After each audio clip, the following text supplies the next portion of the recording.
What's today? Day 44. Let's just jump straight into it.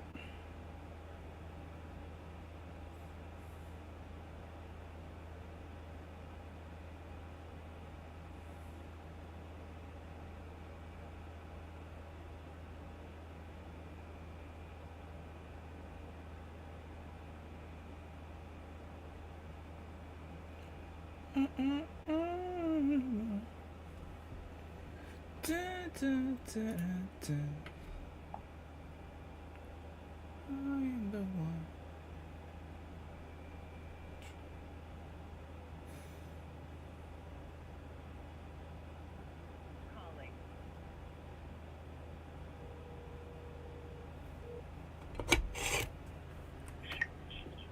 Hello. Hello? Hey, am I speaking to David? Yes. Hey, David. This is Omar. I was reaching out because it looks like you were looking to sell a property on Brazos Ave. Are you still looking to sell that? Yes. Okay. How much were you looking to get for this? 130,000. Okay. While I pull it up here, can you tell me a little bit about what you got going on there?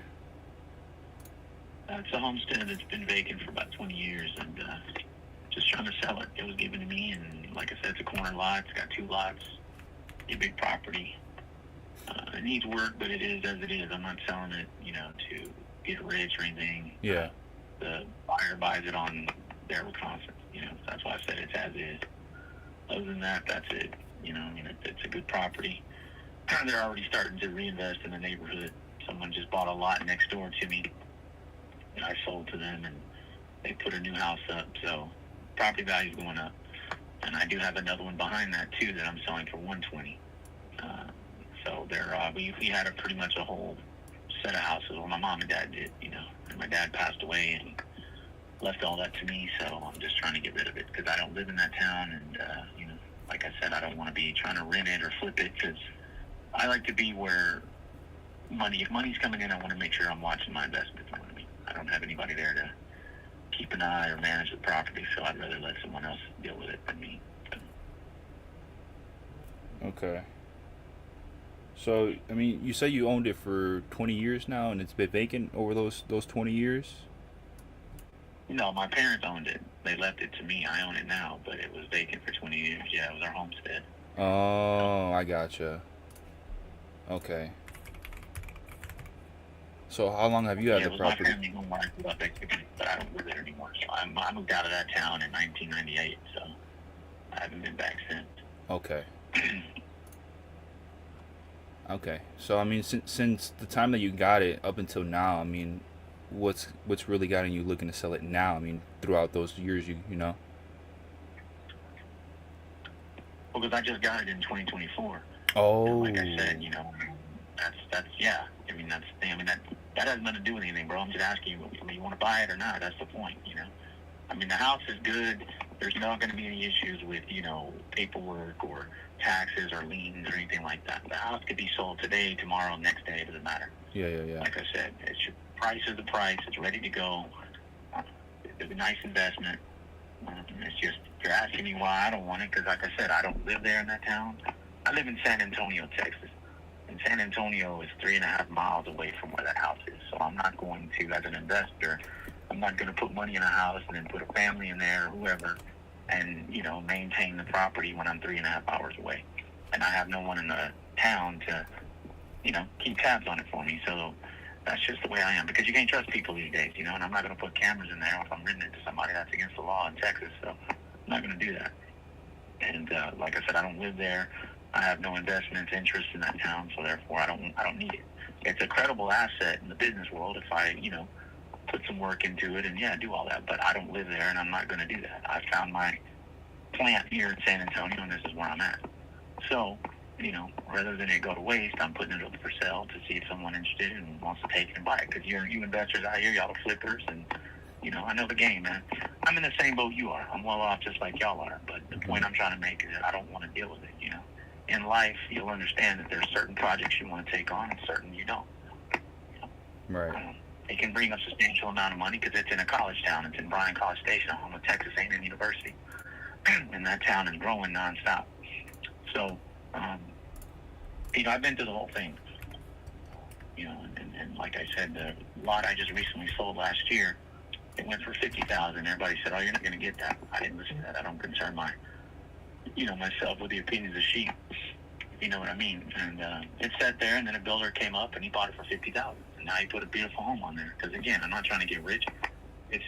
I'm just trying to get what I know the property is valued at, and whatever you do with it, if you make 10 times more than what I make off of, that's your business. I don't care. I don't get in his business. He don't get in mine.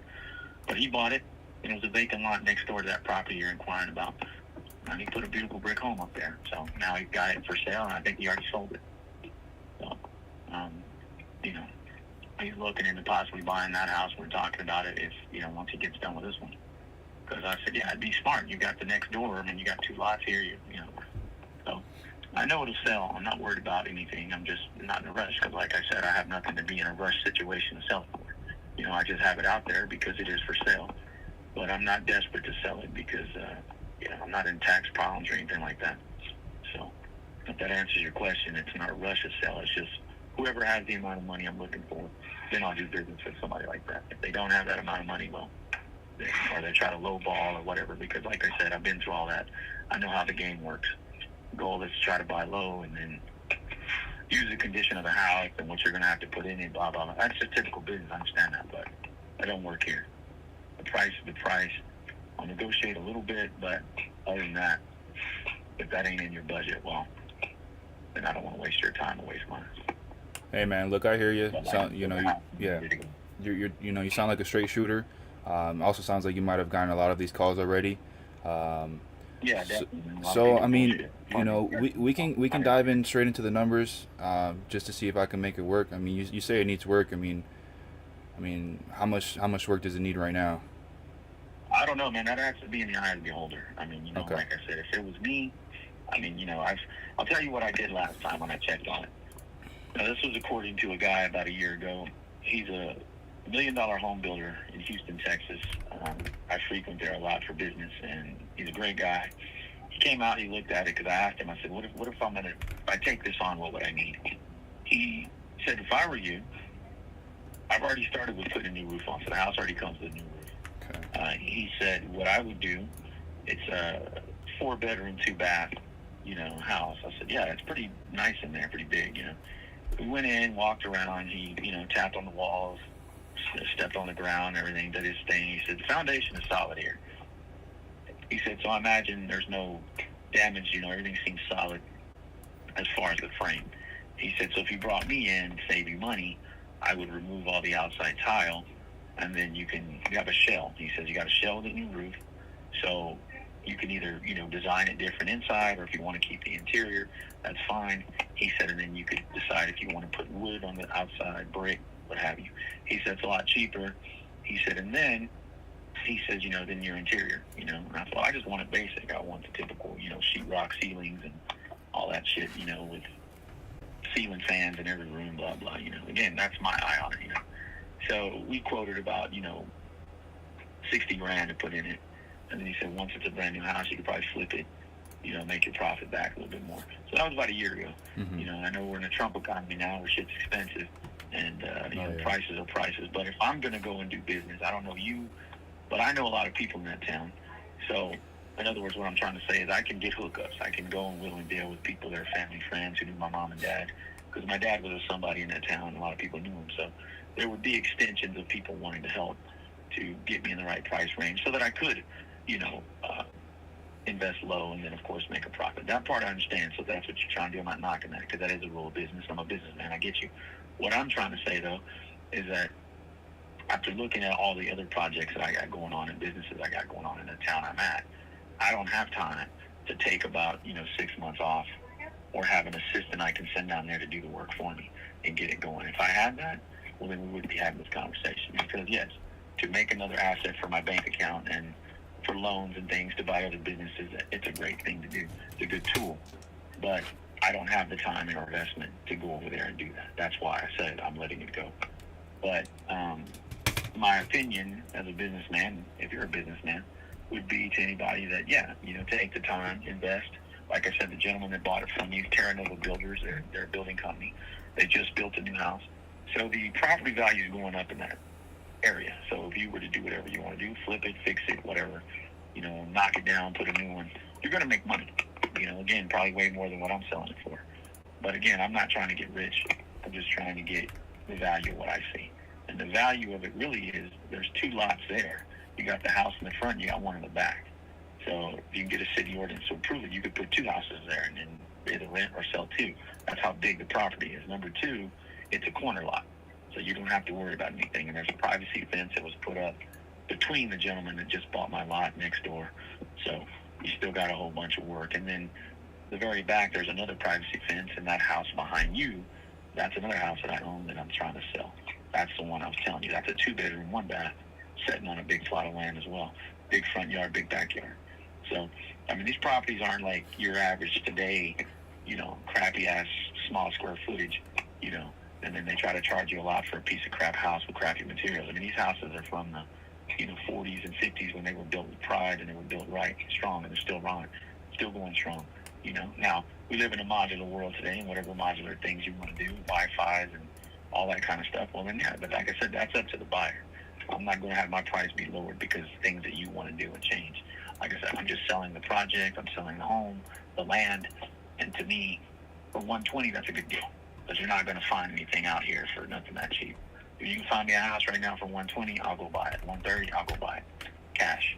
That's an easy win, but houses don't start like that. So I'm the one losing, but again, I understand how people are going to try to fluctuate price and so on and so forth, and I don't have time for that. So my medium on one house is $130, the other medium is $120, and I think that's fair. Again, I can negotiate a little bit off those prices if it matches your numbers, but I'm not going under $100,000 for these houses.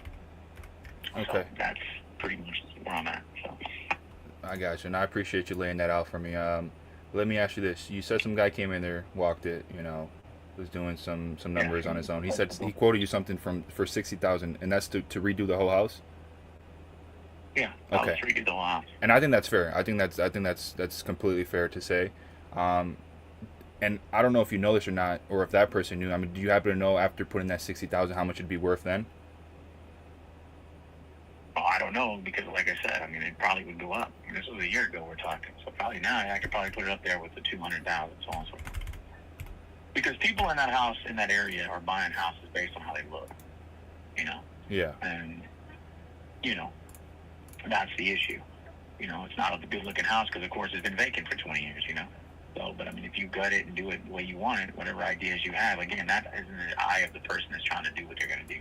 I can't tell you what I was going to do because my vision may be different than yours. But all I got to say is whatever you do to it, you can put a pretty good price tag on it, flip it. And the guy next door, he built that one brand new. But the problem with that is it's a small lot. So that's one of your typical houses that has a very small front yard and a very small backyard. But he just sold it for $271,000 when he bought a lot for $50,000. So, again, I'm the one that got screwed, but yet I wasn't trying to get rich because, like I told him, there is no house on the property, but I know the value of the land. If you want to buy it, it's up to you. It's $50,000. And everybody calls and people, you're not going to get that. Like I said, I don't worry about it. Patience is a virtue, virtue is a reality. I leave it in the hands of the good Lord because the point I'm doing, like the Bible says, I'm not putting my money in the ground and just sitting on it. I'm investing it and I'm letting it grow. I'm not going to lower my price. It's a sin if you lower your price when you know your value. Here comes somebody. Now, typical Joe Schmo investors who are trying to come up or just all talk, they're not going to afford that because to them, I'm not going to make any money. And who bought it? A builder, because the builder was smart. He's got tons of money. He's buying land and building houses. So he's got $50,000 like it's nothing. He understood business. He gave me my 15. Like I told him, there was no problem. Went to the university title there in that town, and everything was done in one day. He made the offer. I told him, my deal, and I said, I'm able to close now. He said, would the end of the month work for you? I said, perfect. So we got everything done. So see, that's my point. That's why I said, when you understand money, if you're a money person, you want to work with people that have it. I don't want to work with nickel and dime hustlers or people that are trying to be lowball. See, that may work when you take advantage of people. I'm not saying you, but there are people out here that take advantage of people. I'm not one of those people. I'm an educated man in both business and street knowledge and how the game works. So I'm not with that. But like I said, if I personally had the time and I wanted to move back there, if I wanted to just go down there and have another asset in another town, then yeah, we wouldn't be having this conversation. So, and that's coming from somebody who makes six figures, and I got money. So, the point I'm trying to make, I'm not bragging, is that as somebody who would put money in a project, yes, I would take that on because that's easy money. And now with this gentleman putting a brand new home next to it, it's only going to shoot the value up. See? So you're not going into a neighborhood where there's a bunch of rundown homes. See? And I think later on he told me he bought more houses down the street or lots. And I think he's building 3 houses there too. So before you know it, it could be a Terra Nova situation, you know. But his name is Max Martinez, good man. And I got his card, and he said he would let me know. So, like I said, that's why I don't worry, man, because the right person will come along with the money if it's not you or whoever. But, yeah, I do get a lot of calls where people just want to lowball or, you know, just want to try to use this and use that. I'm not interested in all that. You know, like I said, that's your deal. But I'm telling you, you're not buying the risk. You know, you're buying something that if you put the right amount of work and time and you do it right, you're going to make a profit. And like I said, it's ready to go, electricity ready, water ready, sewers there. So you don't got to pay for all that stuff. It's just basically decking out how you want it. Mm-hmm. So, you know, it just depends on how you want to do it. And that's your numbers. You know, your numbers can be different than mine. Because what I quoted you, I knew this guy. So, of course, yeah, he was crunching numbers for me as a friendly deal. You know, it might be different now. I don't know. And then again, I don't know where you got your labor coming and where you got your materials coming from. Like I said, this was stuff that I was going to get done in Bryan, Texas and Houston, Texas. So these were people that I knew. So, you know, they were able to quote me like that. But Yeah. I agree with him. Like I said, 'cause I believe the foundation is what you need. And the foundation is solid. There's no termite damage, none of that stuff. I just put a new roof on there for it. So, and it's a nice house. So, Yeah, I mean, I'll keep it straight with you, man. I mean, my only concern is based off what I'm looking at here in the area. I do see the 200s of what properties are selling for, but then again, those are like the newer builds you were talking about, like 2010, 2016. So that's the only thing that I'm coming across is kind of making me think that I won't be able to top out at that number because of the new builds are, and then obviously this one's a 1940. It's going to be a little bit less, and then having to put the work in there. I think maybe the best buyer for this one would probably be that guy that bought that lot off you for 50, or maybe throwing this, you know, the traditional way and throwing it on the market and, you know, getting all eyes on it. Because well, yeah, that's my goal. I mean, like I said, I'm just dealing with projects over here. My goal is when I get back to town, I'm going to let Keller Williams handle it, and I'm sure they'll get me where I want. Oh, I agree, yeah. So they can sell me. So other than that, like I said again, man, I'm not worried, bro. I mean, if it don't work in your budget, that's your deal, you know. Like I said, I understand, and I mean, whatever works for you. But eventually I will get what I want. I always do. And it's just a patient game. Then finding the right people that want to do it. That's the language of business, you know what I mean? Yeah, it's not yeah. a forceful thing or a situation like that for me. I've learned from I learned my business skills from millionaires and people that they're successful today. And like they say, if you put yourself around positive people like that, you will be successful. And now I'm one of them. So it makes sense. And I've never seen any of them get irate or, you know, because that's part of negotiation. They would walk away, no problem, because you know what your value is and you know you're going to get it. You know? And you just make a point. Those are new builds. I never said this is a new build. This is a project that you put, like I said, the money and make it work, it'll work. You know, but again, if I were doing it, I wouldn't just say, oh, I'm going to go get the bet. No, I'm going to crunch numbers. And, you know, I mean, you've seen these new builds. These new builds are crap. You know, I've gone into many of them. And the appliances are trash, but they're selling them for $275,000, $300,000, because they just want the buyer to realize, oh, you're getting a house with its own appliances and blah, blah, blah, blah. Now, if you want to upgrade, that's on you. That has nothing to do with us, you know. And they're using these cheap brands like, you know, I forget that brand. I've seen a lot of them start with A for your washer and dryer. Crap breaks in like the first year. But then once the person buys a house, that's on the house buyer. That has nothing to do with the person that's doing it. Because again, we're businessmen. We're trying to get a profit and we're trying to fatten our pockets at a lower cost than what it costs to make something. So I understand the project, man. But, you know, I mean, I wouldn't skimp like that on certain things. I would definitely put some Kenmore or Whirlpool. Because then if I'm asking for the price I'm asking for, well, they're buying quality appliances. They're not buying a mere crap that is going to break in a year. It just looks good because it's stainless, you know. So that's why I said it's in the eye of the beholder, and if you got money to do it. I don't live off that project that, oh, you know, I'm not going to make any money if I spend money. No, you got to spend money to make money. You know, whoever's teaching these idiots out here like that is ridiculous. Because those people say that because they're greedy. There's no room for greed in a business. You know, if you're greedy, then you're never going to become prosperous. You know, you have to spend a little bit, plant the seed, and watch it grow. You know, but like I said, I started fixing it. That's why I put a brand new roof on there. So the house is not that bad. You know, I gutted it inside because, like I said, I was going to take the project on. But I did it just like the one behind there. You know, I put 20 grand in that one. You know, and that one needs about another 20 grand to get started. You know, and then there's a project ready to go. So they're good to go houses, like I said, because my mom and dad came from that era, and they weren't worried about stuff like that. Back then, they were old school, you know, buying something that's quality. And them houses may be old to most people, but they're still around. They're still there and still solid. You know, compared to this crap today out here, where you have little minimal yard and that stuff doesn't last. It's all cheap made. So I will definitely go with quality over quantity any day. You know, but like I said, if it don't suit your budget, it don't suit your budget. So, but those are my prices, and that's where I'm gonna stick to. Yeah, man. I, honestly, on this one, I'd probably be under the number that you're not looking to go under. So, either way, I do appreciate your time. You know, letting me know about the property and taking my call. But yeah, I won't be the buyer on this No one. problem. All right, have a good one. Thank you. You too, man. That was just.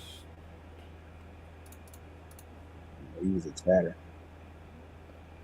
Please Yeah. I already knew where it was going. I wasn't seeing any properties being touched for his year build, and if they were like 120 in like livable condition. He said he full gutted it, and he was asking 130. I don't know. That's crazy. I don't know how anybody gonna make a profit. But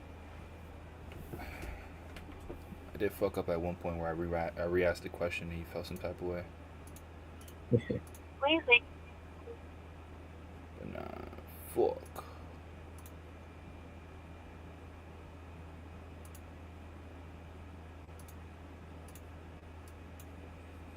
Let me ask y'all something. How do y'all feel about the challenge? Thank you for calling. How it's going so far? If y'all feel like there's anything else I should be doing, I know I definitely need to make more posts. Thank you for calling. Oh, like it's good so far, man. I enjoy it. When I see you sparking up stream every day, it motivates me. I gotta make more calls. So I definitely enjoy it. Same here. Just knowing, you know, there's other people out here grinding and whatnot, especially that still have W-2s and whatnot. That encourages me. That's good. I'm still. Anything? This is crazy. That's crazy. That's what you were saying, Jamil. My bad. No, I was just gonna say, is there anything else you guys feel like I should be Please leave your doing, adding, anything like that?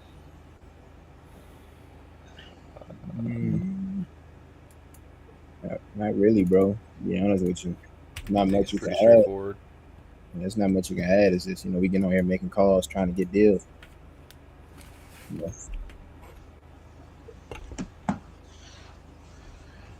I was saying,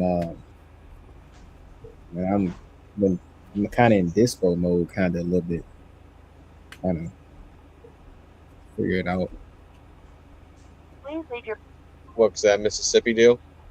Yeah, I wouldn't put too much on it just yet, because you don't know which 4 teams turned it down.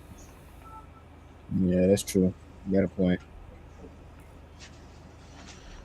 Also, you have it at a price that's like really enticing to where I would at least try to see what you could do with it. Yeah.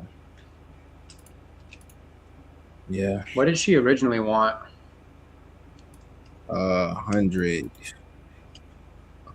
Dang, you Yes. got her all the way down to 50? Yeah, it was hard. It was hard. The last person couldn't perform at 90, so she asked me for 90. After she said she wanted 100, but she asked me for 90. It was like a month-long battle. I submitted it to the comp portal. They said anything between 40 and 50, should be a go. Like, don't go over 50, but if you're in that range, like, we can do it. So I was just real confident. She said she wanted to move to Dallas. Like, she told me her story. I said, and I feel like I messed up because I told her, like, you know, I'm gonna be able to do it, and I'm going based off the comp Call pool. has been So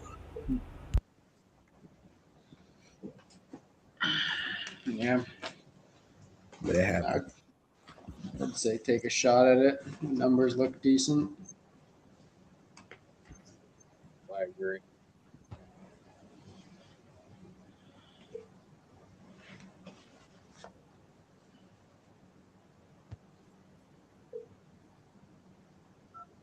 That Your property call on has been Henry forwarded Blair to looks like you voicemail. were looking to sell. No, I'm not looking to sell. Is that a no now or no forever? Maybe in the future, but not right now. I got you, man. No worries. You have a good one. No, you take care. Bye.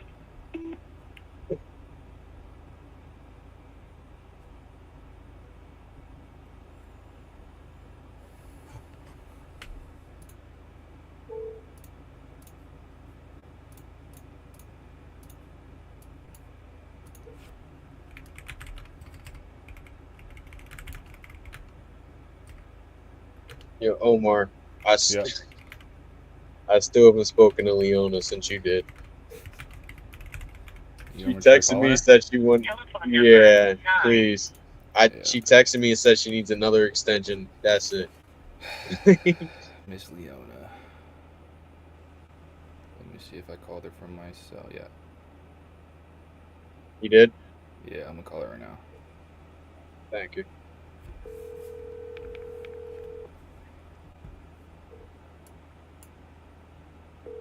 Telephone number.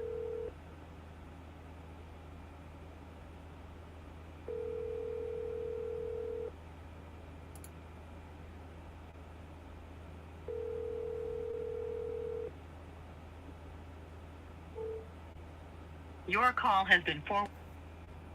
Your call. Your call. Your call has been forwarded. I spoke with this lead. This is my first dial of the day while you were on your call, Omar. He was like, I was like, how much you looking to get for? He's like 80,000. I'm looking on PropStream. I see 450, 500, 830. I'm like, what the hell? And he's like, he already started doing renovations. And then I look a little closer because I'm like, how did you come up with your number? He's like, oh, my neighbor's listed for 100. I'll pull it up on Zillow. It's a damn mobile home in a park surrounded by these expensive ass houses. I was mad as Fucking hell. bamboozle, man. Did you hear any of my call at the start? I didn't hear much. And he gave me a Other lot than of most bullshit. information. What happened? I just didn't know whether to use it against him or not because he was seeming to go logical. He wasn't very emotional. He was talking. His dad passed away and he inherited the property. The property's been vacant for 20 years, and you can hear him when he was chatting saying that he has no time. Like he has no time to take off 3 to 6 months to renovate it and this and that and just a bunch of things. I would use it against him. It's not like, what are you going to do? Just let it sit for the next 80 years because you don't have time? I can make it happen, but of course I need to be able to make money just like you. I just spun the wheel 3 times on iSpeed Elite and got 100 each time. That's stupid.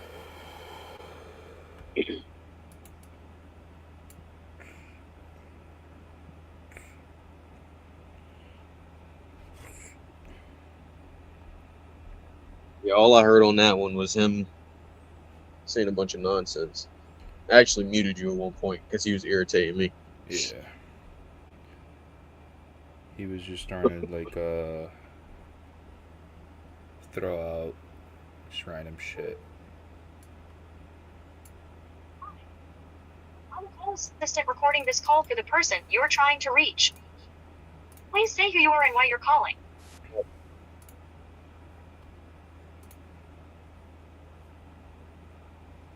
amount that they're paying is going to end up being about 60 grand. So, no, it's 60 grand. Yeah, it's 60 grand. And so they would be happy to break even or get more from it. I mean, but the property itself has has issues. It's got foundation issues, and in the back there's a creek, and the creek, the water that came down the mountain, it created, it made the creek bigger, but the creek isn't technically part of the property, but it has eaten into the foundation of, or eaten into the property, so a little bit. But other than that, the property is a good property. It has a lot, empty lot next to it too, which is cool. But it's a tree line, and it's like, and no, I mean, I'm just talking to him, so there's certain things about the property, but it's a good property. It's supposed to be 0.27 acre lot, so. It's 0.27 acres, you said? Yeah. Gotcha. And if you don't mind me asking, and you said it's your mom's property, right? My parents signed the deed. Yes. Okay. And there are tenants in there currently? Yeah, there's two older people who pay rent, and then a freeloader who we're trying to we're working on to get move it along so that we can either put another tenant in there or something to pay the rent. Gotcha. How much in rent are you currently getting from it? Mom pays $675 a month, and so she's only been getting $375 because the other tenant can't pay. Wait, you guys are only getting $375 in rent? Well, yeah, because there's a couple who lives there, and they have fixed income, and then the other person is deadbeat. So we're trying to figure out how to get someone else in there to help cover the $300 extra. Yeah, let me just pull this up, because I mean that means that your mom is losing, $300 a month. How long has that been going on for? Oh, I mean, they bought the house for me, so I mean technically they weren't getting paid. They were paying, by themselves for a long time until a couple months ago when the tenants moved in, and they started finally in like March is when they got any money toward for rent towards the house at all, because they weren't trying to have anyone pay anything. But now that I've moved out and there's no, there was no reason for us to keep the house, but the deadbeat guy, he was actually paying for at first, and I was trying to help him so that he could stay if he had nowhere else to go. And now he brought in two elderly people who are fixed income, and now they're like, they want to kick him out. So, so I was just like, because he's not paying, he's not helping. So you're just, it's a very hard situation, especially because the area, just the people in the area and stuff like that. Yeah, I can certainly understand. I mean, so just to make sure I have the right understanding, your mom owns it. She's losing $300 a month on it, and that's been going on ever since you moved out. Yeah. And you moved out back in March. I mean, should we technical about it? I haven't lived there since December, but we didn't really make it official until about March. Gotcha. Okay. because he's asking questions. That's maybe that's what he asked. Yeah, I mean, so Maybe he's trying to get you some money. I don't know. yeah, because I mean, because it just sounds like this isn't an obviously an ideal situation for your mom. But I mean, is she up to just keep renting it out as long as you guys can get someone else in there to cover the whole mortgage, or where's your mom at on this whole situation? I guess. Well, if somebody wants to buy it, we're okay to sell it if we get out of it. Okay. I'm not exactly into being a long distance landlord. Okay, so you guys aren't in Palestine then? No, we're in Dallas. Oh wow. Okay. Yeah. It's a giant. We bought it for her. It's a giant pain in the ass to have to deal with it. I mean, not really into it. So. I wish I would have looked into selling it. I mean, we tried to look into selling it sooner, but I would have already really pushed it to be sold sooner if it wasn't for me giving a crap about people. Yeah. I mean, you can always find another place to go, I guess, Or if someone buys it and they work out something with the current tenants, I don't know. I'm just not. I mean, it's a nice house. I mean, it just needs some cosmetic. It needs some TLC. Yeah, it definitely needs that. That's Yeah. for sure. You said the foundation needs work, right? Yeah. Okay. And what about like the other big ticket items like the roof and everything like that? The roof is good. See, there's no air conditioner units, but there has to be air ducts because there's things in the ceiling, for air ducts to be, So you could get central. I think you can get central air. There's no what's that called, insulation in the walls, which is crazy. I don't know why. The house is 80 years old, but it's had a lot of add-ons to put on it. So, and then whoever redesigned it went in there and designed it or whatever. They did a really poor job. They didn't finish sidings. They didn't finish putting up molding. They cut corners, and I mean, and then there was a lot of because it's like a small house. There's some water, issues. So now it's affected the flooring. So I'm just saying, it's a good house that has good bones. That's it's hard to get into the attic. You can't get into the main part of the attic right now because they sealed it off for some reason. But you can get into the smaller part of the attic in the laundry room. Now, the laundry room, which is an add-on, is actually one of the best parts of the house. I would say because it's found where how the foundation is underneath it. It's actually really good. But other than that, it's just it's just got some issues with the bricks and stuff like that. If you were to just pick the house up a little bit and then set it back down on better bricks, because it just, and then a couple of the beams, it just needs some like you said, TLC, and it doesn't sound like, I mean, it's a good house. It just needs help. I gotcha. Yeah. So basically, I mean, because I want to see what I could do, because I'm an investor. I want to help out as best as I can, right? So Right.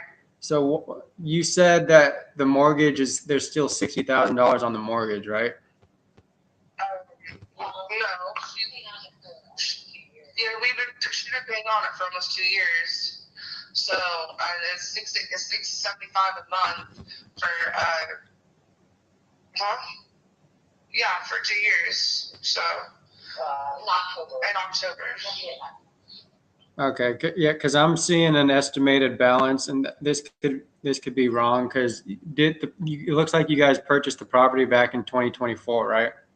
Yes. Yeah, I'm just looking at it, and did you purchase it for like $71,000, somewhere around there? No, it wasn't. It was worth 60,000. And then she put money down on it, and then she's been paying. She put about six or more grand down on it, and then she started making the mortgage payments. Okay. Yeah. Okay. Yep. Okay. So I mean, how much work do you think I'd need to put into it in order to? Because obviously the foundation is going to that's going to be a little bit of a cost, and then you said cosmetic works. Like, are you just talking about like paint and stuff like that, or what do you mean? No. So you probably use some drywall. It's a pure beam. And that's not you can access the underground under it. From there's a space in the back where you can go underneath the house, and it just needs some drywall and maybe some filler, some actual what's it called, insulation, and then a way to get. If you put central air in that place, it would up the value of up the value. And then, like I said, there are air ducts. So if you can find a way into the main part of the attic, then you can get the central air and heating. Value to the house. And you would add value to the house. And is it a 3-bed, 1-bath? Yeah, it's a strange 3 bedrooms, but they're all small bedrooms. But and they only have 1 bathroom, and that bathroom needs help. That's where the problem is. That's where the biggest issue is there. And there's and then the flooring in the kitchen. Just a little there's a little crack, but it's just the floor. Mm-hmm. It's easy. You can if you know the right people. It's not that hard to fix, but it's just we just couldn't do it. We didn't do it because I didn't have a job. My dad had a whatever. He wanted me to actually participate. So he didn't even try to get the house fixed up. Oh, and there used to be a window in the bathroom that they covered up. I don't know why, but you can see it from the outside. It's really weird. Gotcha. Okay. So based off of just what I'm hearing, if I were to go in and fix this all up, right? How much do you think I could go and sell it for on the back end, I guess? Yeah, just depends on how much work you put into it. That's on you. Like I watch all these flipper shows. If you flip it like that, I mean you're looking at you can make a profit. Unfortunately, it's gonna take you gotta go assess the property yourself. What I tell you is what I tell you, but until you see it for yourself, then you can assess whatever you can do. Mm-hmm. Where are you located? I'm in Georgia, but I got a partner in Texas. Okay, I see. Well, there's a lot. When I say it's worth it, there's a lot of people that are looking into just doing it as is and stuff like that. So I'm just letting you know right now. It's my honest opinion. Since you're not in Palestine and you're looking for a house to flip, I wouldn't wish it upon my worst enemy.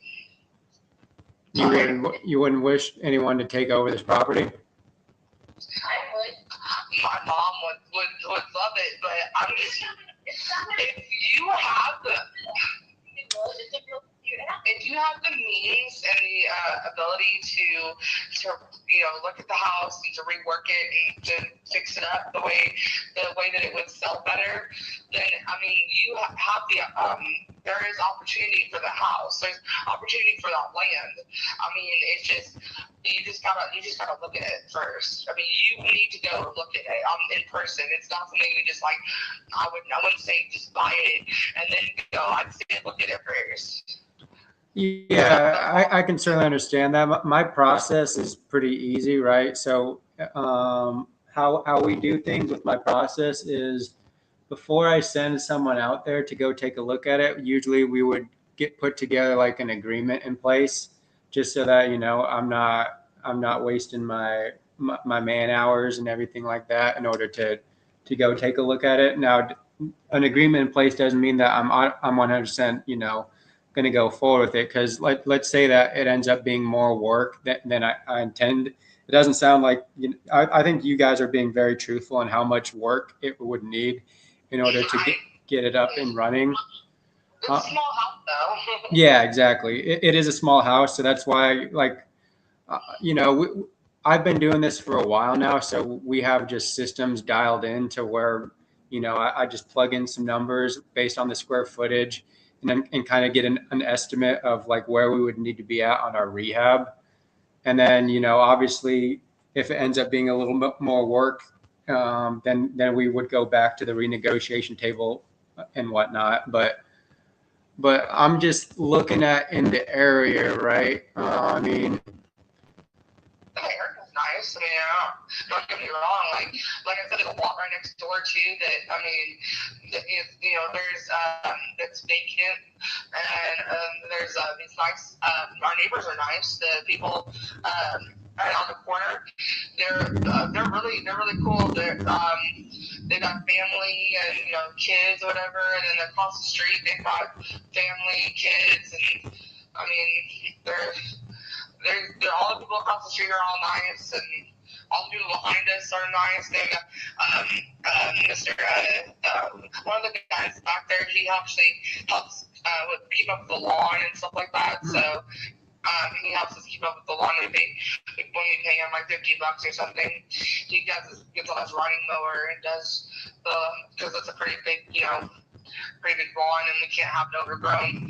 So, and the grass is nice. It grows nice and luscious green, and there's a lot of trees. Like I said, I mean the trees are nice, and I mean, and we just had one that fell and we cut it up and whatever. So, there's a lot of potential for that. For that area, the area itself to come up, but unfortunately, just not a lot of people are putting any more roots down, and to continue building. But there was like 2 houses that were just constructed over there. So I mean, it's still up and coming. It's still a growing area. yeah, I got you. So, I mean, it's got, like I said, it's got potential. Where the house is located, I'm just letting you know, it's at the bottom of the hill. Yep. So that's why there's the water. There's a drainage thing in front where the mailbox is. Like there's a ditch. It just needs to be reworked a little bit so that way that the water will go where it's supposed to instead of on like a French drain or something. So instead of having it coming onto the property, because that's really what's happening is they're packed sand, and it's washing away the packed sand. Mm-hmm. So that's another issue. But I mean, okay, so the roof was brand new whenever we moved in 2 years. Yeah, she said it was brand new. She did. She said it was brand new when we first moved in 2 years ago.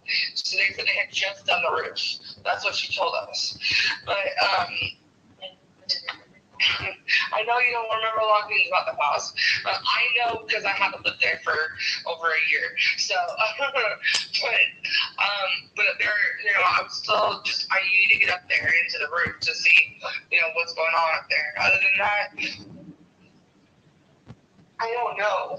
No, because the ceilings have been. I don't know. We just have to look. I can't.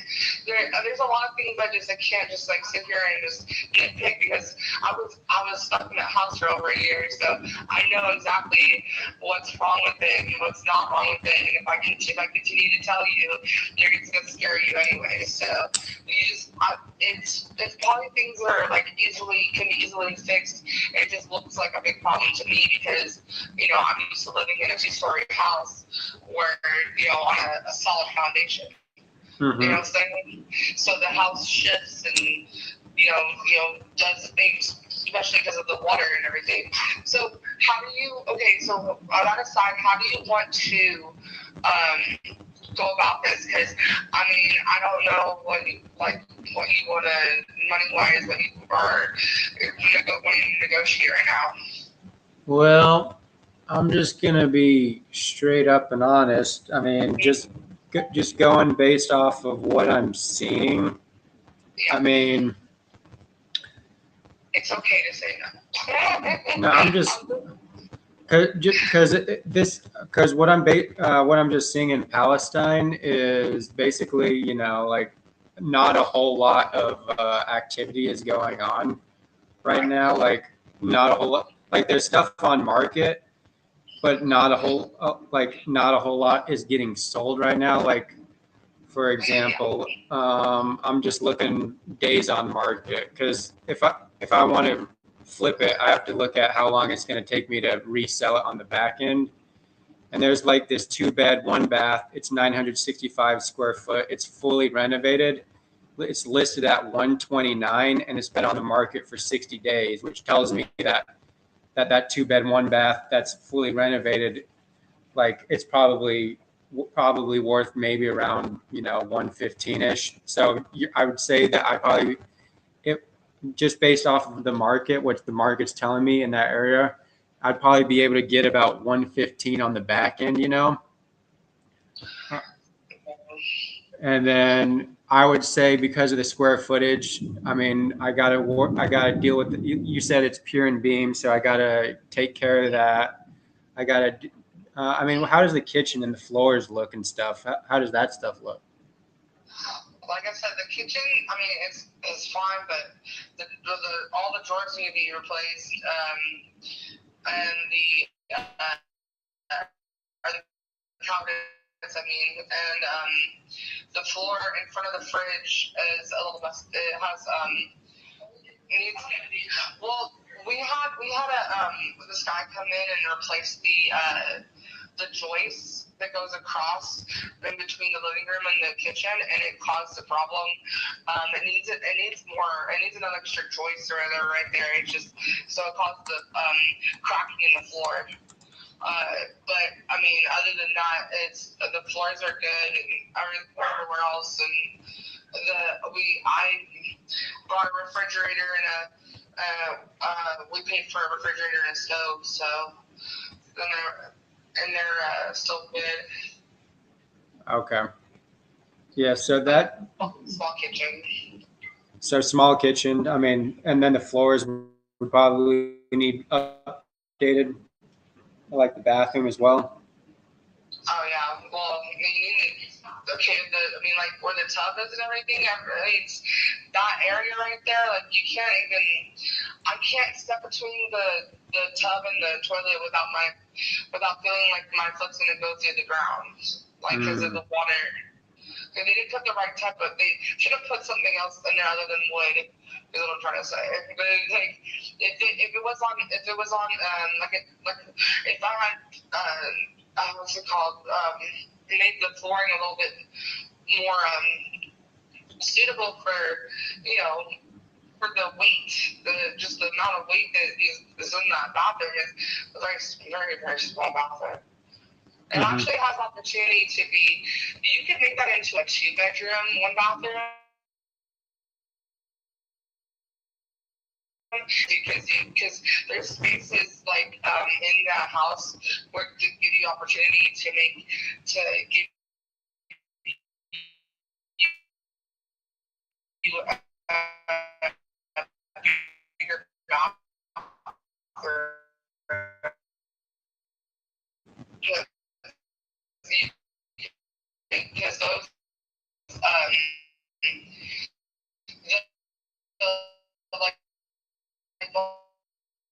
whole back of the house, so like it's like almost cut off because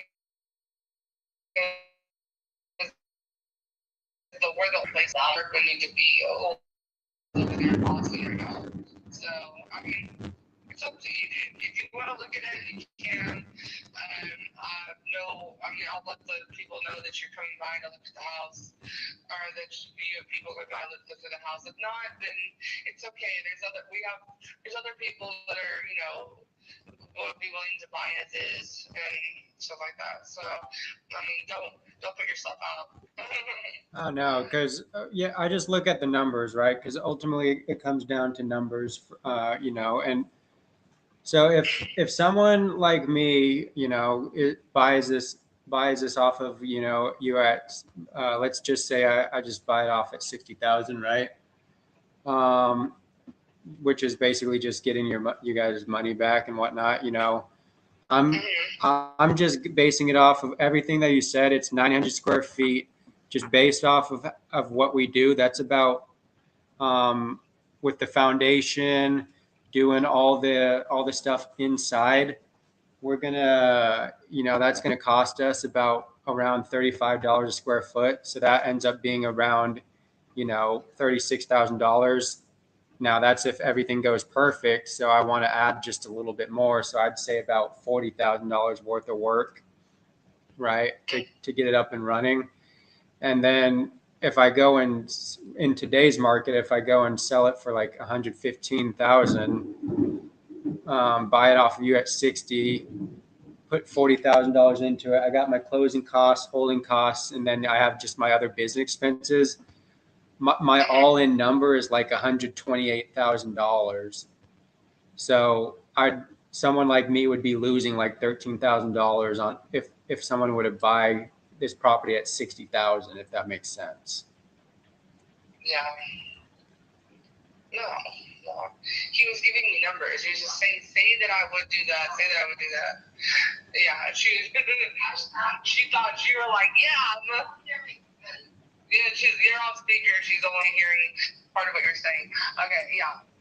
That's why I was, you know, I'm being completely transparent with you about it. So now, what would interest me is if I would take over the payments. That would be something that might interest me. I don't think they'll allow it, but there was something in our I think there's something in the contract with them that they would that you can't do that. We can't do that. You don't have an assumable loan? I don't think so. I mean, they might put something out with the people who we've got because they're financing it themselves. So yeah. Who's the financing from? Do you know? Something in there that if you can't just like slap it on your secondary clients again, and then somebody assume it or something. is that who's the financial? Yeah. Who? It's called Brajor. BRAJOR. Okay, and so they won't do assumable loans? I don't know. I mean, they might be willing to. I mean, I saw something in the paperwork, and I'd have to go back and look at the actual paperwork and see. But I could swear they had a thing that said that you couldn't do that. Or but I mean, if it was done properly, maybe they would. Yeah, I mean, if you guys could do a little research and see if I could take over the payments, because basically what I want to do is I just want to get it, you know, pretty much rent level. I don't have to worry about putting as much money into it as you know, I don't have to put $40,000 into it. I can just put in, you know, maybe like 20, 25 and then just rent it out and take care of all the 20,000 into that, you could definitely keep it rented.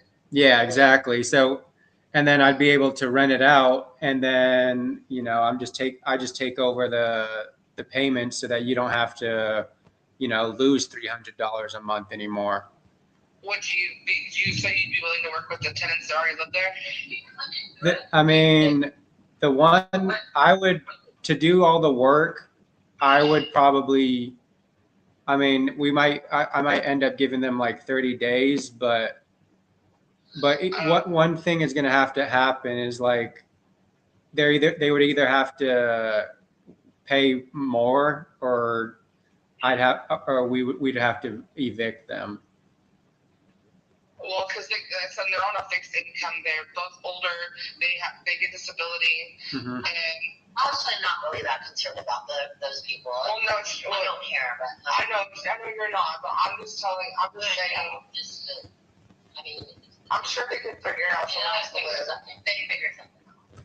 Yeah, and we offer free relocation services. So if they need a place to go, we can actually help find them something else. Now, I'm not saying that we're going to ultimately put them in the best situation than what they're at. Because I mean, I've to be honest with you, as long as I've been doing this, I haven't ever come across someone who's only paying $300 a month. Like that's just unheard of.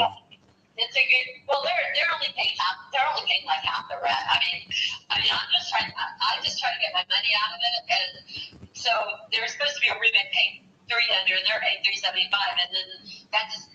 I mean, that doesn't even cover that. That doesn't cover the taxes, which are cheap. The taxes on that place is very, very low. It's like $1,000 a year or something like that. Also, they paid for their own electricity, and we were paying water, but they're supposed to be paying, starting to pay water this month. So, which water is really cheap. It's like $75 a month or whatever. But but yeah. So they're also buying their own food. They're doing their own stuff. I mean, that's why.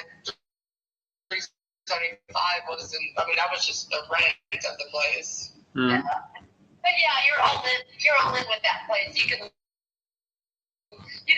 literally live there for $1,000 a month for the whole place, and I mean that's with electricity, that's with everything. If somebody was, if they would fund the whole house, $1,000 and it's everything's paid for. Actually, probably like more like $900. When she was living there, I mean, before all this, she was having like homelessness issues. So that's one of the reasons why I bought that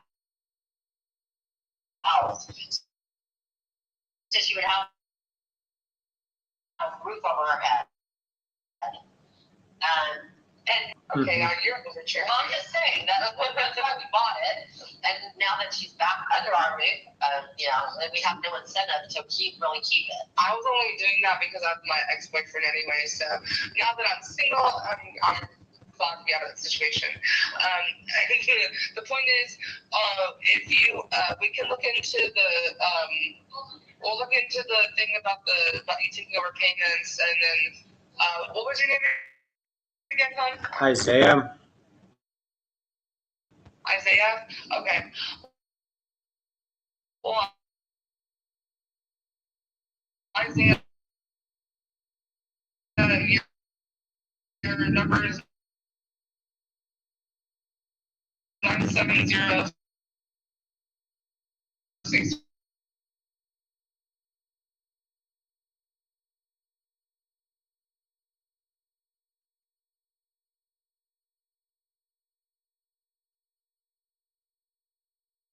Give me 2. You can always just text me as well. Yeah, can I give you guys like a call? Because I know today's Tuesday. Can I give you guys like a call on Thursday just to check back in like around this time, like 7 o'clock? Well, I mean, it's 7 o'clock where I'm at, but it's 6 o'clock where you're at. Okay, well, so Mom won't be here on Thursday around this time, but I will. But she'll be here. She won't be here, but I will. I'll answer.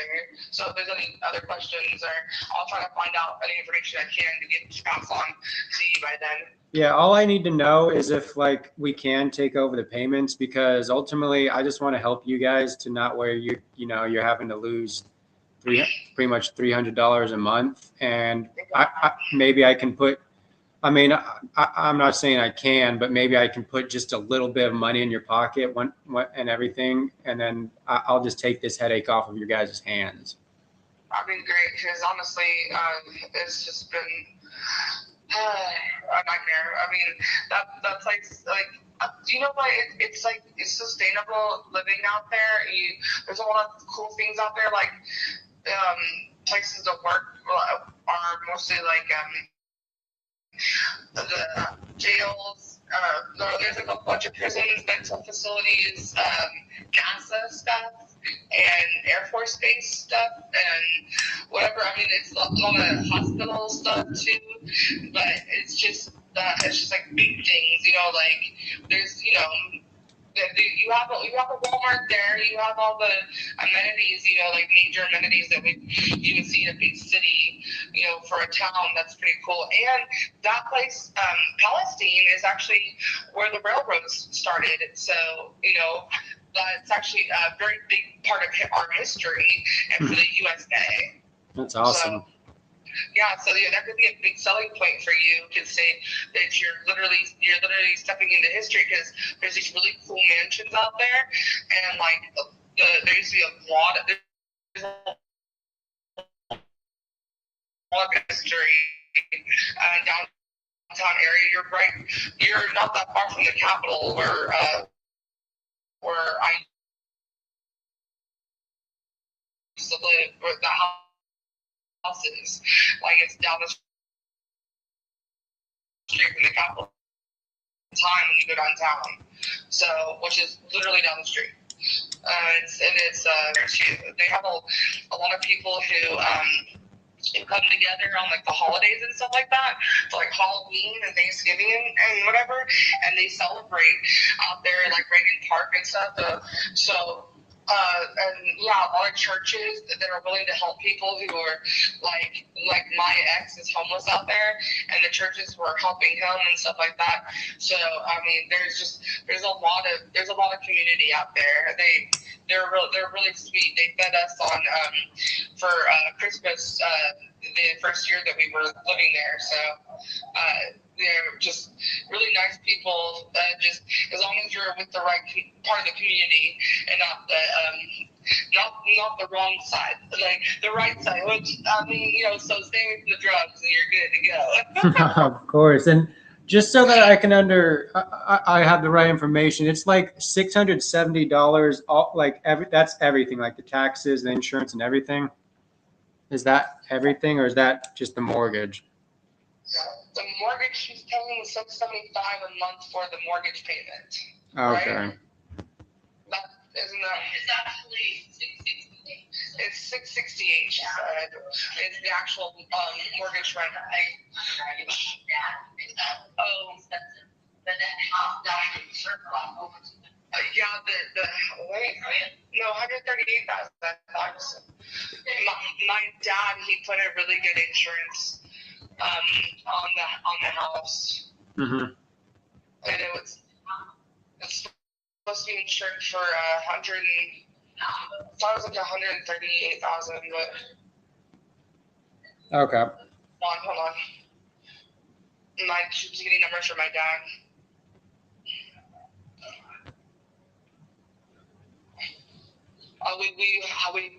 We bundled it with the house and auto. Okay. So $150 a month. Because it's combined with our. But it's combined with our auto. So he said if you break it down, it's $150, and the house is insured for like $220,000. Oh, she said the house is actually insured for $220,000. Way more than it's worth. Which is way more. She said, which is way more than it's worth. Yeah. More dead than alive. Just more dead than alive. But we already, like, you know, pretty much, we already crossed that bridge.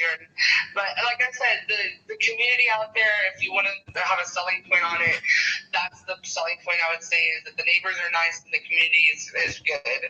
Like, and there's a lot of history there. So, yeah, that's kind of what I'm interested in, Mara. And like I said, I want to be able to help you guys out as soon as possible. I want to take this off of your hands. Like, I mean, I guess what happens, like, if we don't take care of this, you know, and, you know, your guys' situation continues to get worse, because that's ultimately why I want to do this as soon as possible. Yeah. So, well, and then just make sure that and what this does go through, just the people living there, you know, they're not bad people. So just make sure that we'll make sure they have a. If you're able to, like you said, if you're able to help them find a relocator or whatever, yeah. then that would be probably the best, you know, thing, because they have a lot of issues. So Yeah. I feel for them. Yeah, if we can put something in place to where, like I said, I can take over the loan and to get this handled for you guys and everything like that. Like we'll make sure that we do everything in our best possible in our best ability to help the tenants out that are there. Cool. All right. So I will find out the information for you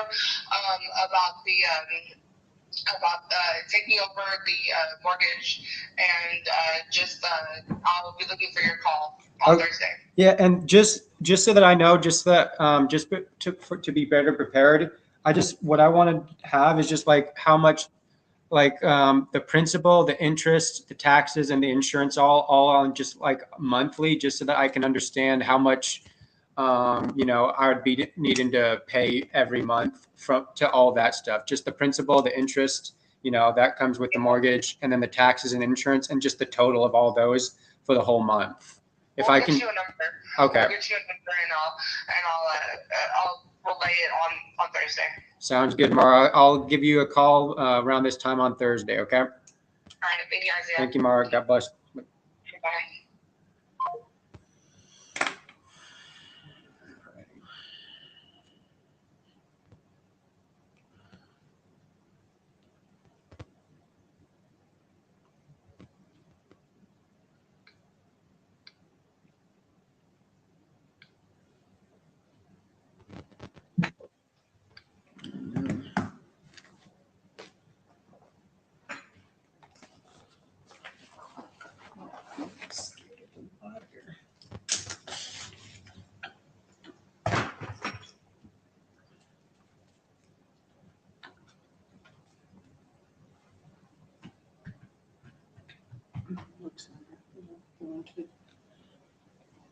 Looks like I may not be going out after a little bit.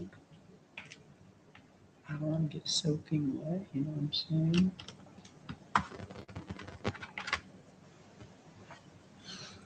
Okay, Thursday. Too many pencils.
Get her 3K, so she don't ask me nothing about no goddamn homework. Her contracts. We're not signing on her contracts. Yeah. Yo, just so you know, I unmuted on stream just because nobody else was on the call, and I didn't want YouTube to just be sitting there watching nothing. But yeah, no, it seemed like we're in good shape. I guess let me know what they do. As soon as I get the picture of the title, I'll send it over to you. I sent you over my LLC name, and everything like that. So yeah, hopefully in before the end of the month we'll get this 20K check. Yes, sir. See, that is definitely the plan. I think it's gonna go through, my brother. Yeah, But it's just that death certificate. That's all we need. yeah, that's it. And we in there. So I think we got the green light. I'll just reach out to the realtor tomorrow morning. Because it's already about to be 7:30. So, I don't want to rush your seller. There's no need to do that. Let them take their time. Let them do what they got to do. We'll get the dinner. If it's 5 today, I'll contact the realtors early tomorrow morning, and then email her the offer of purchase for her buyers. Yes, sir. And go from there. Yeah. So, but I'll keep you updated as usual, my brother. I appreciate it. All right, peace. That's it. So, looks like we will have a 20K assignment on mobile home on rented land. What? Yeah, I got it How is I got it that? for 20, and we got a buyer that's coming in at 43, and then we're gonna give the realtor that brought him 3K. So Damn. On rented land? out here in Jersey, Hell yeah. it's not this. Yeah, it wasn't the standard wholesale though. Like this was, yeah, it was basically a novation, pretty much, without listing it Yeah, on the MLS. that's nice. I was talking this whole time like, why is no one responding to me, man? I'm like, what's going on? I'm talking to a brick wall. Speak up, Omar. Yeah. Nah, but good shit, Jamil. Appreciate it. Hell yeah. Appreciate it.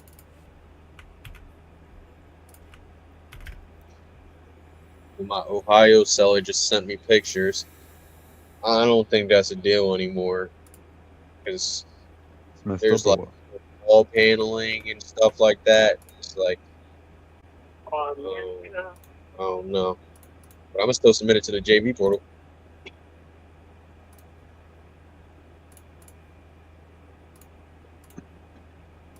Bro, I got a call today. I got a call back today in the morning while I was at work. Cool. I was actually at Walmart, but I was supposed to be at work. And man, not that it was gonna be a deal, but I shut it down because I wasn't in front of my computer. I couldn't look at the numbers. And then after I hung up, I was like, Your he call has told been me forwarded to voice. Zillow says 155 and Your he's call trying to get around, or 125 in Zillow, and he wants to get around that has been 120. forwarded to voice. So it's like I could have continued the conversation just with that and gotten more motivation, or just told him like, hey, I'm an investor. If Zillow says this, then I cannot pay 120. Something like that. I could have continued the conversation, I guess, is where I'm trying to get to. But I just shut it down because I wasn't at the computer. I mean, I would have popped the address in Discord real quick and be like, yo, can somebody comp this for me? Yeah. I just didn't think of that while I was out there.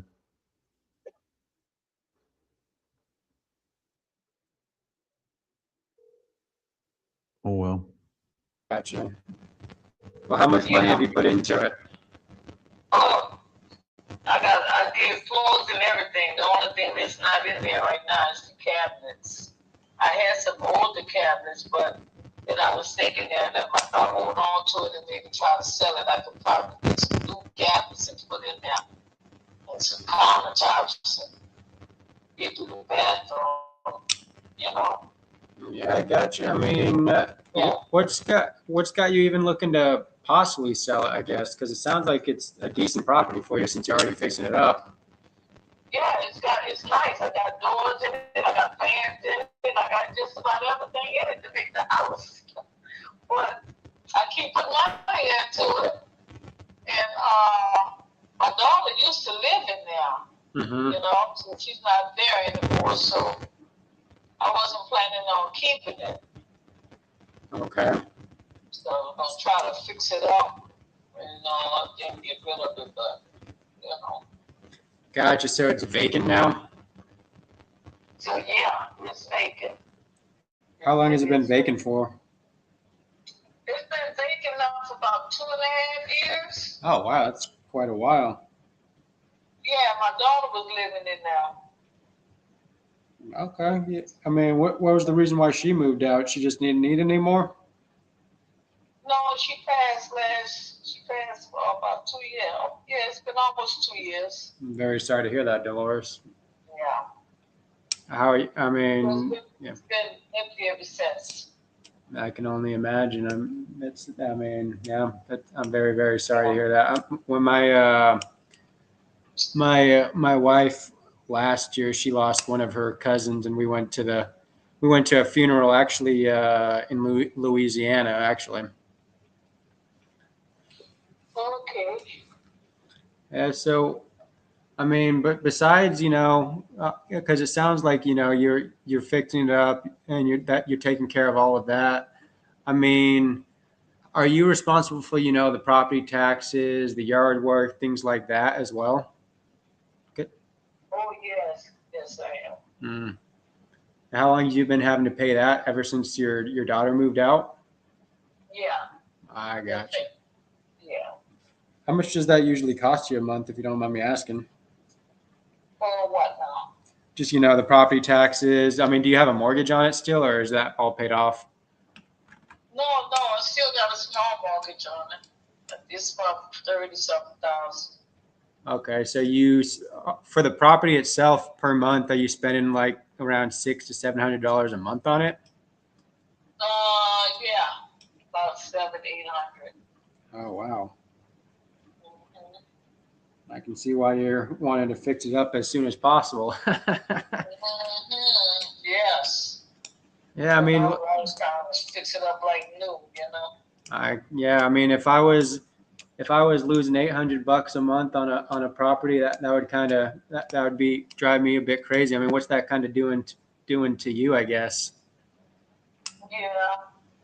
Well, it's just the way it is, but thank God I'm able to pay it. I mean, amen. I mean, are you able to pay it because you have other properties? No, I'm working. Oh wow, okay. What, if you don't mind me asking, what do you do? I had a little driving school. Oh, you own the driving school? Yeah. Wow. Okay. Maybe you can teach me how to drive, or maybe you can teach, because I'm in Georgia, so maybe you can teach these people in Georgia how to drive because they don't know how to drive. Oh, you went in Georgia? You calling me down here? I am. Oh wow. Yeah. I need some of that nice Louisiana barbecue and whatnot, or seafood, I should say. Oh, okay. Yeah, well, it's nice down here because all kind of activities always going on down here. That's for sure. Oh yeah, you guys got Mardi Gras. You guys got everything. Yeah, always something going on down here. Amen. That. So, yes, is the driving school the only other thing you have, or do you have something else as well? Oh no, I got the school. I got my own my other place where I live at. But no, I don't have anything else right now. Dang. Okay. So yeah, that costs you about $700-800 a month. I mean, let's say that you do sell the property. I mean, are you going to be taking a one-way trip to Vegas and betting it all on black, or what's the plan? I guess. Oh, I don't know. I'm really trying to sit here now and try to figure that one out. I really am trying to figure out what I'm gonna do. I got you. So you don't have any idea? No, not right now. I had several things that I was thinking about doing, but I'm not even sure right now. What were a couple of the things that you were thinking about doing, if you don't mind me asking? Well, I'm not sure yet, because my mind is all over the place right now. But I've been here most of my life, well, not all my life. But I'm not sure yet because I had planned on selling the house before I put all that money in it. But now off and on, I had been thinking about keeping it, selling it, keeping it, and selling it. Mm-hmm. But like I said, if I keep putting money into it, I'm not gonna sell it. It's too much, Will you just rent it out at that point, or I guess what would you do at that point? I don't know. I would probably let it sit and maybe just probably sell it because I'm still moving on it. I don't have. There's not much need to be done in there. Mm-hmm. Ceiling fans is in there. All the fixtures is practically in the house already. The ceiling fans are brand new. The doors are new. Probably one or two more doors. The floors are done. Just need to be touched up.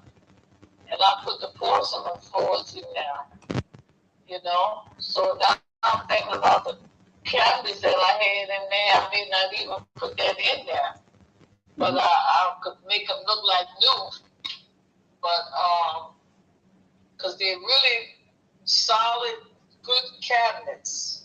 Mm-hmm. So they're really good cabinets. So I'm not sure yet if I'm going to buy more cabinets and put it in there. If I do new cabinets in there with 99.9%, I'm going to keep it. You're just gonna. So if you keep it, are you just gonna keep renovating it and then keep it and then sell it, or are you just gonna rent it out? I would just keep it and sell it. I don't think I would rent it out anymore. Okay. Yeah, because it's been vacant for a couple of years, right? Yeah. I don't think I would rent it out. I don't have no other choice. But I think I can hold out. Probably rent it out. I mean, sell it instead of renting it out. I got you. Yeah, and just so that just maybe help out a little bit. Get things rolling a little bit, I guess. Help me understand, like, besides talking to me, like, what have you tried to do to sell the property, I guess? I actually just put a sign up there myself. Mm-hmm. So I have been getting quite a few calls for it. Did you like the results you got from doing that? People will actually call.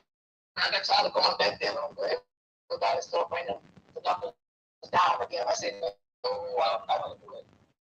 Mm-hmm. I talked to somebody once already when I started sending the pictures about it, I realized that he was the same person. Months later, but when I sent the pictures the first time, it was, it didn't have any water or anything. I mean, any sheetrock in that. It's sheetrock and everything in that now. It didn't even have floors. And he only went up maybe $5,000 to $10,000. Mm-hmm. So I said, no, I put too much money in it. Yeah, I mean, besides just, losing the $800 a month, I mean, how much money have you thrown into this property, in order to get it up where it's at?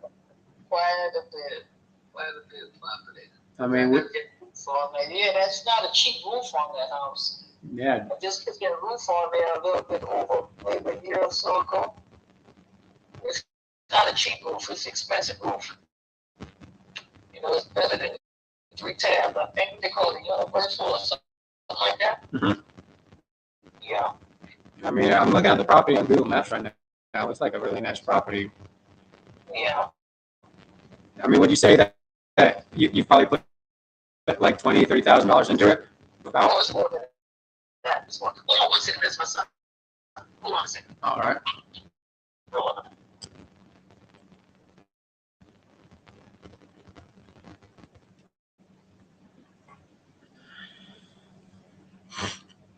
I just had a seller.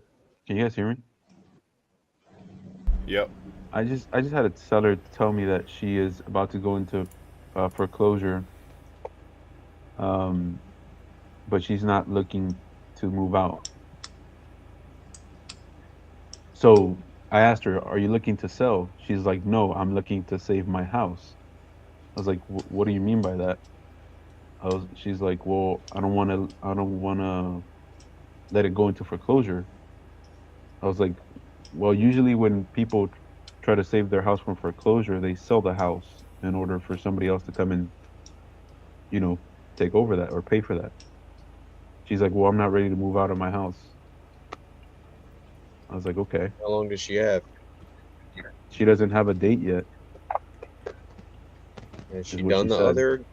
other things, the loan mods, the forbearance, reinstatement? Has she attempted any of those? I don't know.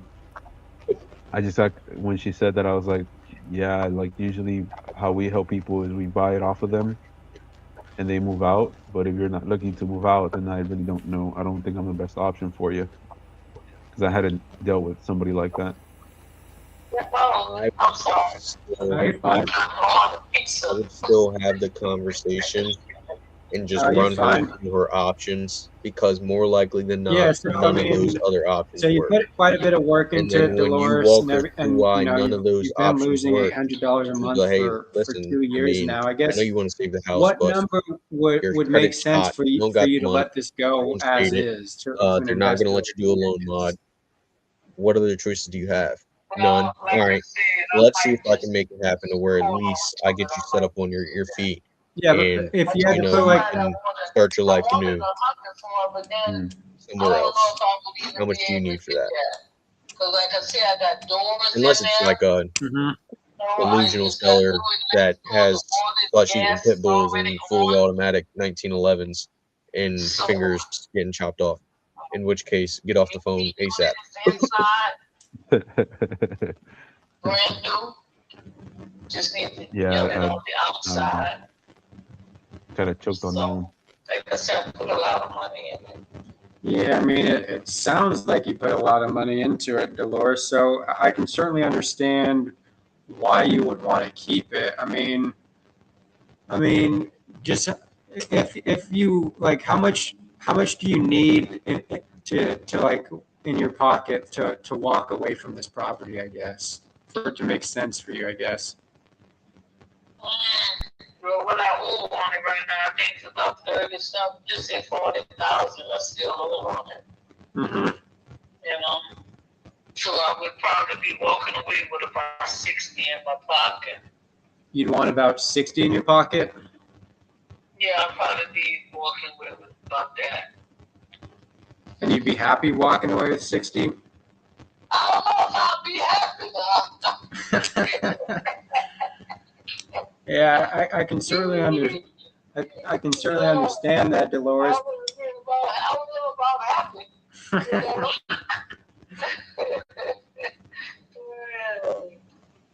You know, because I still have the mortgage looking paid off, but I still would be losing money. Mm-hmm. Still be losing money. It'd probably be about even Stevens. Mm-hmm. I wouldn't be making any, I wouldn't be losing any. Not too much anyway. Because I got to pay the mortgage off, and I didn't put that much, about 60 into it. You know? I gotcha. Yeah. So that's the thing about it. You know, but it's pretty nice property. For sure. Yeah, and I just want to make sure I have the right information. It's a 4-bed, 1-bath, correct? It was 4, but one of the bedrooms was so small. While I had the walls and stuff down, I just went on and moved that wall back and made the other rooms bigger. Because it was much smaller. The master bedroom, I just went into the small room that was right next to it and made it bigger, so you could, a person, if they wanted to put a king size bed in there, they could. But it was too small for that. And I could only put one queen bed and one nightstand. Now you could put a big bed in there with 2 nightstands, you know? So I made it bigger in the other room, and I split the room between the two, so the rooms are much bigger. And that living room, right next to the living room, that room is really a nice size too. I think that one got to be about 20-something feet long, 24 or something like that. So it's like a 3-bed, 1-bath. Yeah. Like I Okay. said, it's got a nice layout and it's got a nice patio on the side of the house that you can go out from the side through the living room and go right on to the patio without coming to the front of the house. Gotcha. Okay. Yeah, and look, Dolores, my whole goal is to put, as much money in your pocket as possible, right? Because I'm not like these other people, right? That just want to lowball you and kind of take advantage of you and just make a quick buck. I really do want to help you out. So the I guess the $100,000 that you say you needed. I guess my main concern is just based off of like where we're at in the market, because we are a bit slower in the market, just because unfortunately we're dealing with a war, like a couple wars right now, and just based off of getting it up just a little bit more. I know you put quite a bit of work into it, but getting it up just a little bit more to standards. I guess my concern would be is that all the offers come back around, 70 to 80. I mean, if you got like around that, would that still be enough for you to be able to be like, I could at least, make it make sense for me to walk away from this property, I guess? No, I don't think I would take it in. I don't think I would, because by the time I pay off the mortgage, there won't be much in it. But I was thinking I may just go ahead on and finish it up. It doesn't need that much more work to it. And just put it up for sale. I might be able to get like 154, 145, between 140 and 150. Mm-hmm. But it might be worth even more later on. Yeah, and I can certainly understand that, Dolores. But I guess what happens, like if we keep pushing this off like we have been, and meanwhile you put more money into this, more and more money into this, you keep losing $800 a month, and unfortunately the market continues to go down like it has been. I guess what happens at that point? Yeah.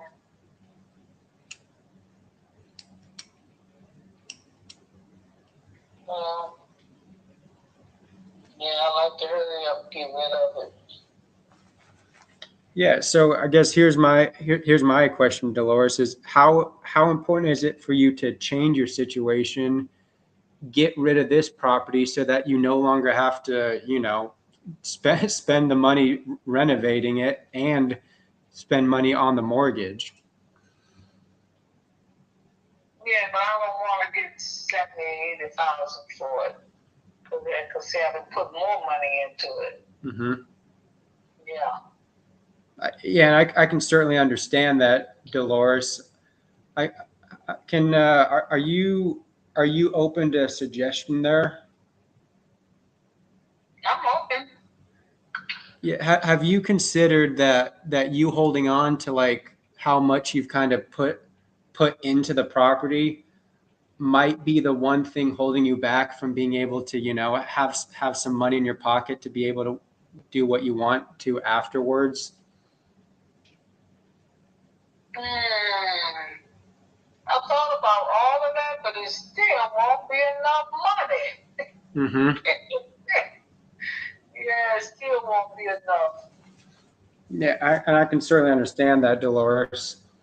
I guess my concern is, I just don't want you to keep dumping more and more money into this property, and then it just ends up not paying off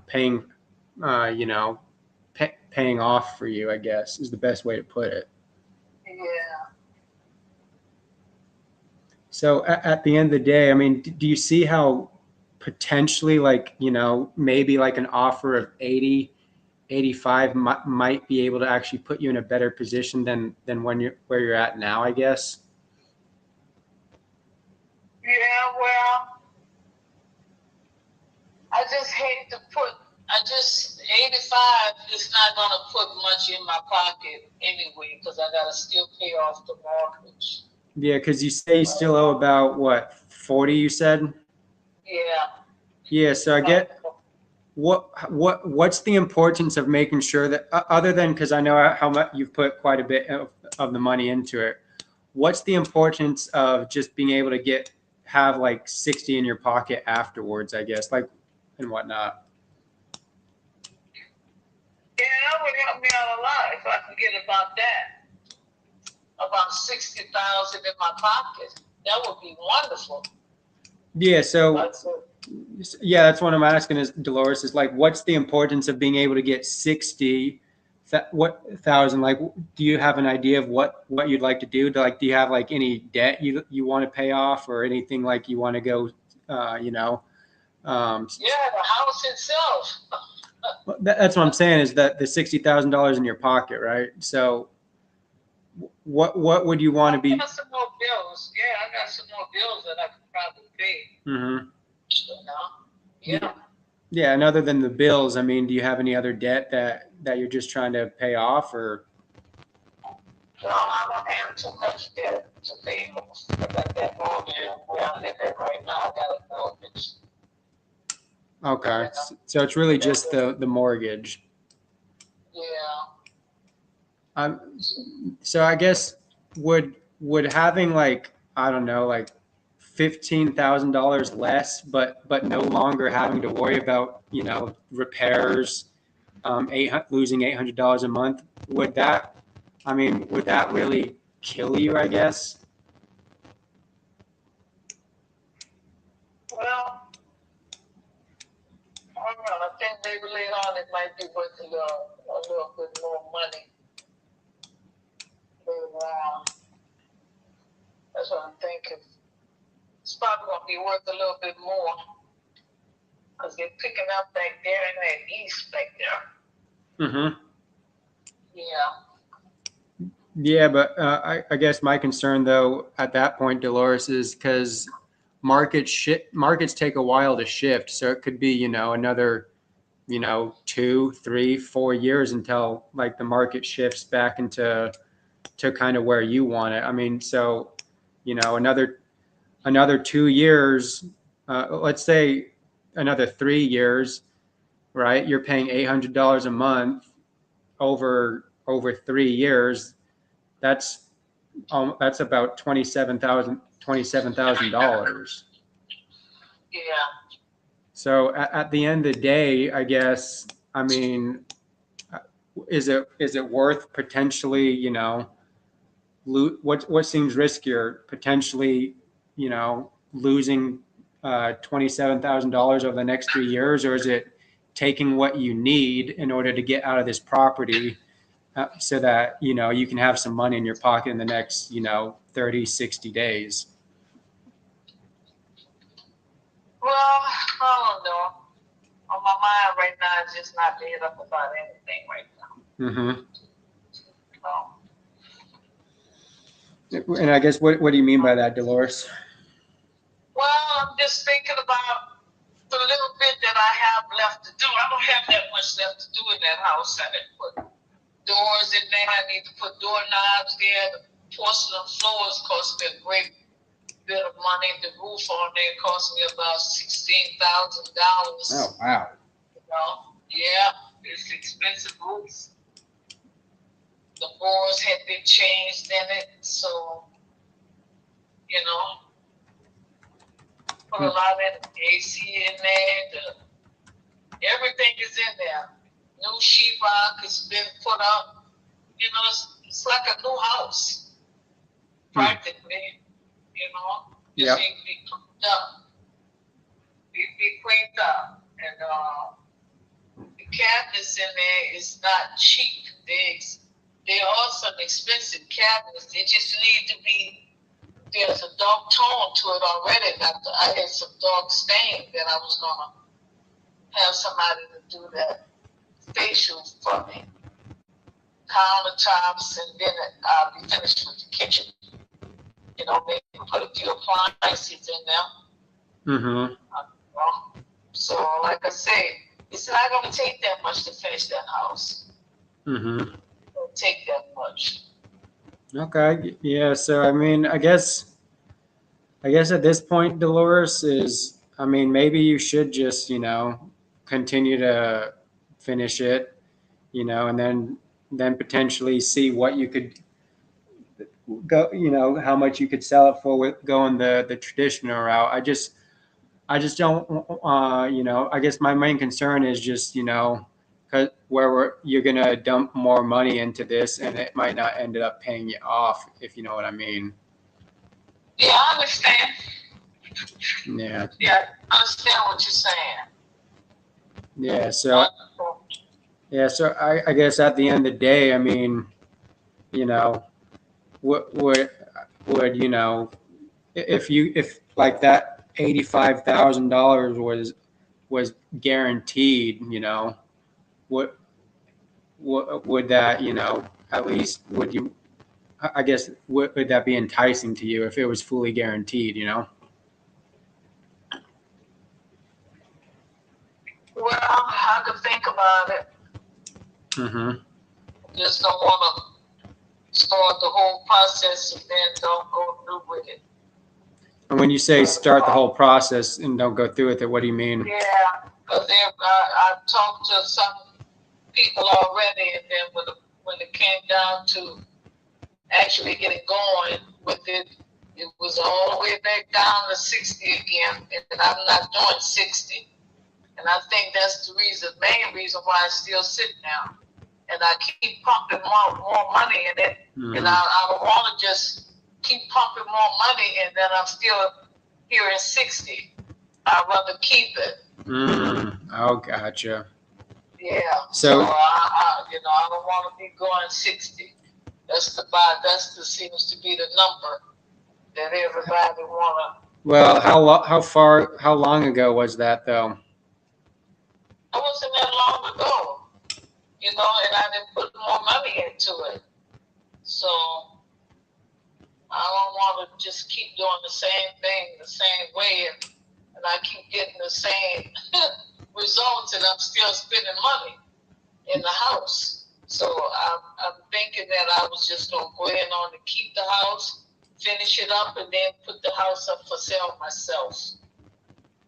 Yeah, I can certainly understand that, Dolores. If you were to do that, I would, my concern is, and you probably already know this, is that like 90 to like 90, I think it's like 90 or 98% of for sale by owners, they ended up not working out because either the property doesn't end up getting sold or they just end up going with a realtor instead.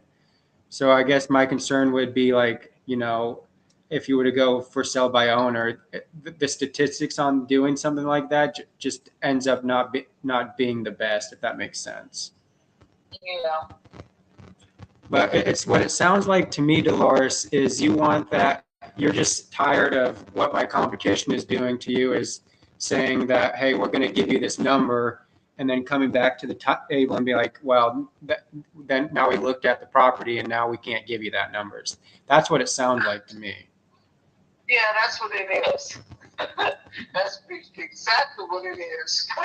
Well, how about this, Dolores? Do you have like any pictures of the property at all or anything like that?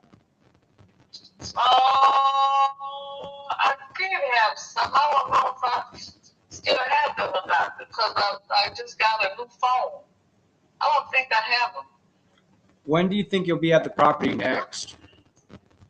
Now that's a big question because I'm not sure. It's been raining a lot lately. Yep. That's need to be cut. So I'm thinking that the weather holds up the next few days. I was talking about going back there and cut the grass. So it might be maybe tomorrow or the next day. We've been having quite a bit of rain.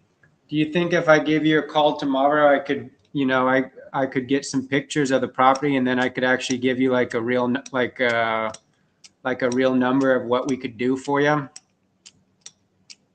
Yeah, that sounds good. Yeah, give me a day or two. Can I give can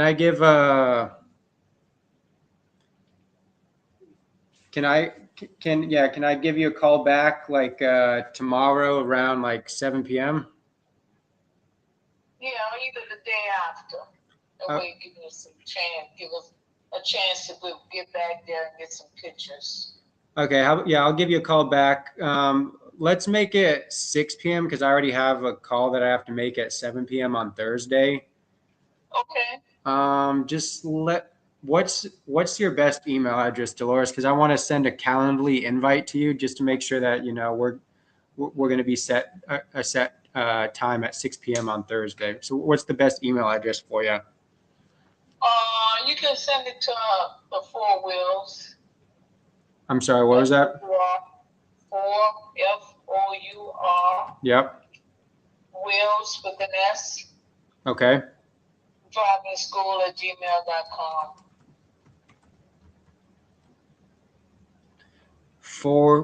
It's Wheels or Wells? The wheels. Oh. The wheels on your car. Gotcha.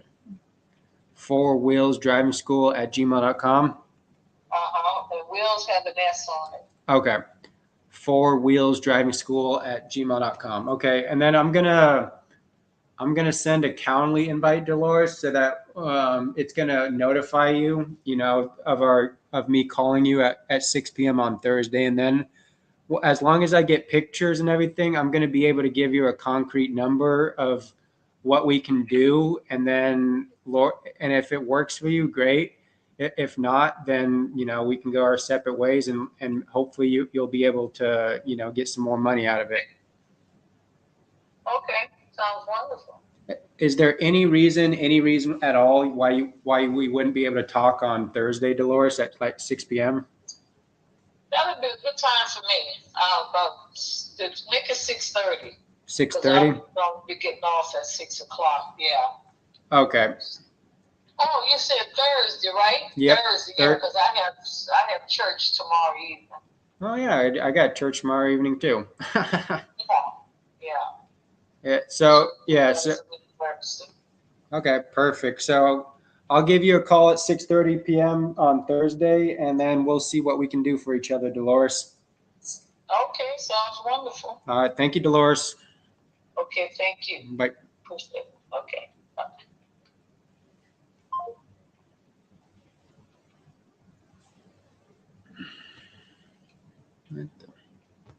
Yeah, I don't know if y'all saw me throwing my hands in the air and stuff like that. I was pissed. That was the seller. That wife tried to kill herself 10 times, and him like twice, and then he had to put her in a mental institution, and they let her out. And he's sitting at 185 now. I needed at like 170. 185 might be a deal. Not as deep as I'd want, and I know I can get him deeper. I just don't know if that guy likes emotions.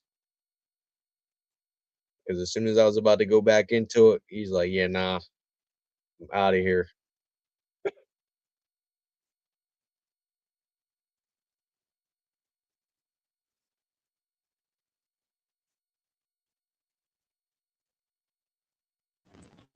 So he hung up I on use me you. more. He was already Pisses like, me off. what was that? Go ahead. Sorry. I think he was already trying to get off the phone. He said he was trying to do something, but I obviously want to keep him on the phone as long as possible. And yeah, I don't know. It's a deal though, for sure. If you can get him back on the phone. Well, I said that last time, but yeah. I don't know, because remember he hung up on me last time too. So I think he's a real sensitive individual. Oh yeah, no, he's serious. Like I said, he's trying to get out of there. The neighbors won't look at him. Nobody in the neighborhood wants to do it. Yeah, it's bad. His wife tried to put the car into somebody's house. Like, jeez. It's bad. What the heck? Yeah. That's crazy. Yeah, he said he's got bills all over the place. From what he's told me though, it's only like 100,000 owed in bills, and then he's trying to go buy a mobile home in cash, which is where the And then the 200 was going to allow for a little bit of money in his pocket. 185 it says is where he's saying he really needs to be. I'm gonna try to get him down to 175 though. So that'd be like a 25K assignment. Assuming the seller puts 35 into it because he's already put new flooring, new windows, and some other stuff in there. And then the seller would ARV be like 315. You've already comped it and everything? Yeah. I'm gonna trust my previous self from last time I was on the phone with him, but I said 315 then. I'm gonna run with it. Nice.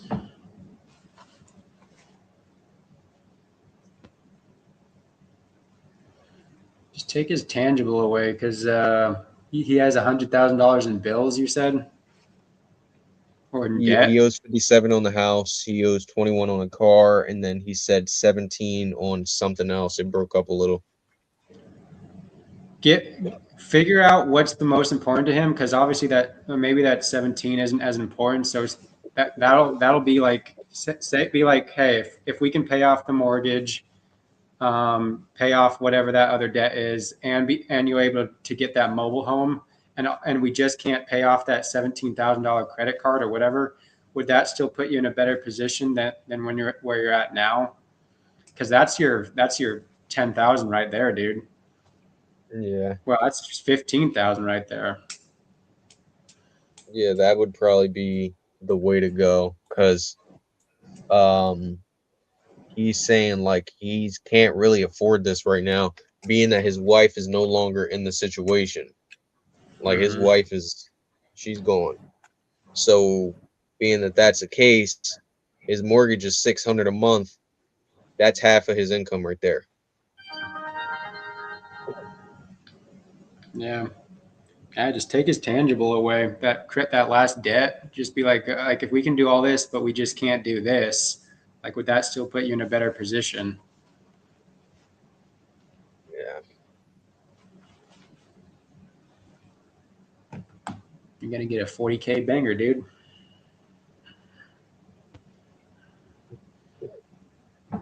Yeah, and y'all know I rarely follow up with leads. It's like we gonna sign right now or I'm never calling you again.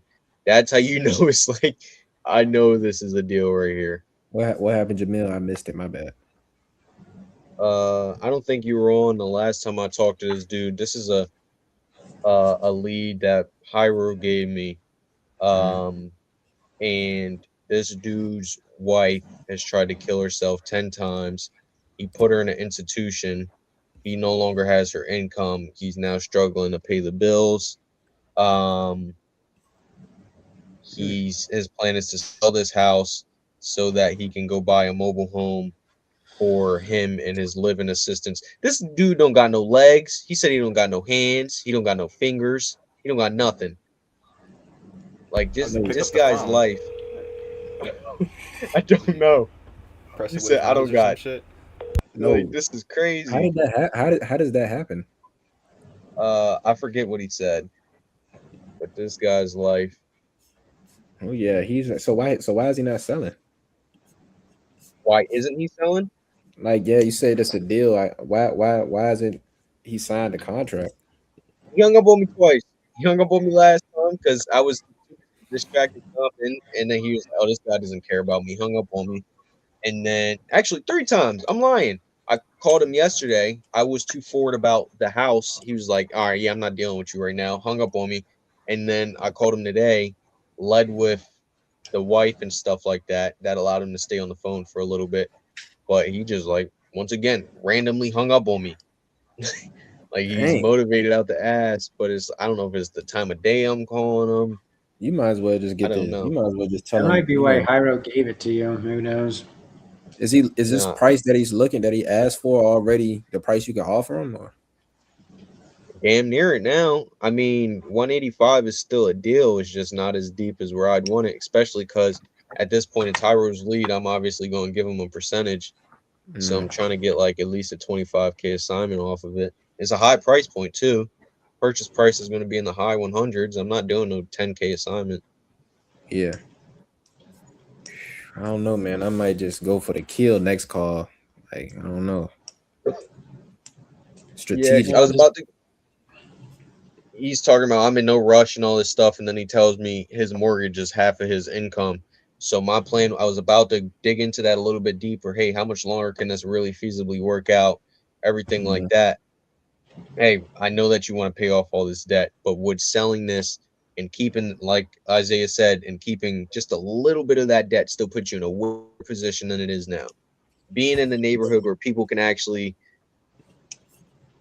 where you can have your living assistance comfortably and everything like that, and be able to breathe a little bit better.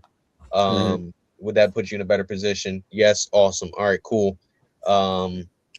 And then at that point, if I knock him down that 17K, yeah, that's like a $27,000 assignment. Yeah. I go for the. Let me see something. I would go for the kill next call, Jamil. I'm not gonna lie to you. Yeah, that's exactly what I'm gonna do. I just gotta get to it. I don't know if Hyro's working that lead or not, but I gotta hurry up and get to it, or he does. Yeah. Because that was during that heat wave. Hold on, he gave you the lead, or you gave him the lead, or y'all both just happen to have the same lead? No, this is a Facebook lead from Hyro. Oh, okay, Facebook. But Hyro lost power the same way Omar did during that heat wave. So he gave me and Caesar the leads. I already went through 5 of them. He's one, and then the other 2 I can't get on the phone. Which is right on track, because I think he said Facebook should be like 1 in 12, PPC should be 1 in 8. But that's a deal. I didn't even know people were finding it. I need to step my game up. Hey, I don't know if y'all remember that guy y'all were calling Uncle Ruckus, but that's a good deal. I think who was calling? I think Jet might have been calling that Uncle Ruckus.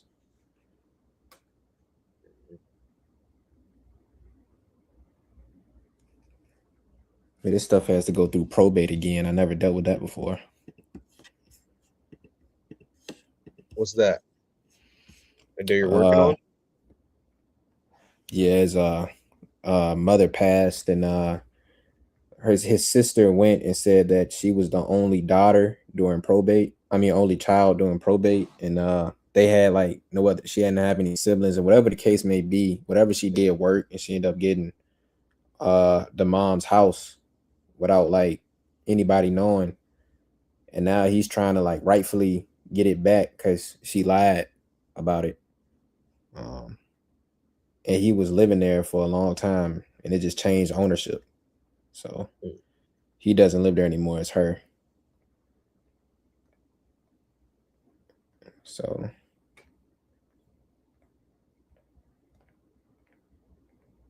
but the ARV is like 270, and I got him at 100 flat, and the house is already in good condition. So what's holding that up? Just the probate? Yeah, he has to reopen it because it was done in 2019, but it was fraudulent, and she lied to the people, so he has to like contest it, whatever, protest. And I sent he's an older guy, I sent the directions as to how to do it in the mail, and I talk to him like every day.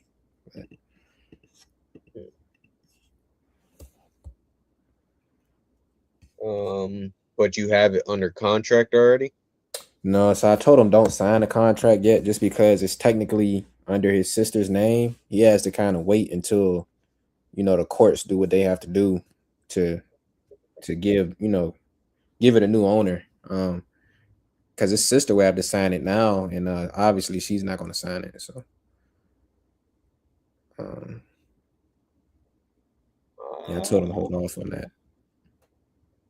I mean, you're right. It is kind of sort of, it wouldn't really do anything.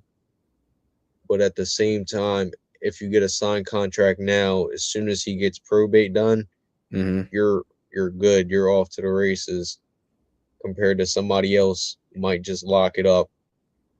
Once again, the same thing without it being rightfully in his name, and then they're in the same position you could be in. True. So now that you just said that, I'm gonna draft up a contract and mail it to him as well. You have to mail it to him. Yeah, because so what's going on now? I had to mail out 3 contracts. So what's going on is I'm speaking to very elderly individuals, and they don't have any email or anything. So only way he faxed me everything. He's got to sign it. He got to fax it back to me. Yeah.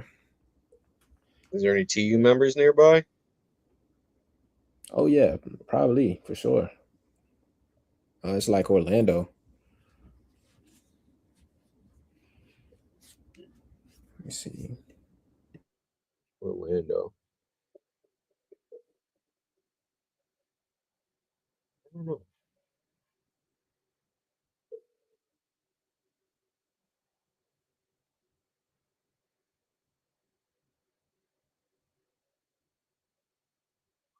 Hi, it's me. Leave your name and number after the message. I'll get back to you as soon as I can. Bye.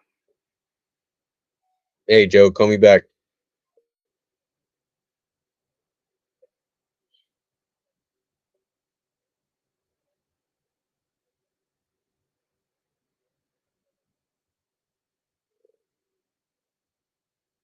Midland, Texas. Who is this? I already talked to you.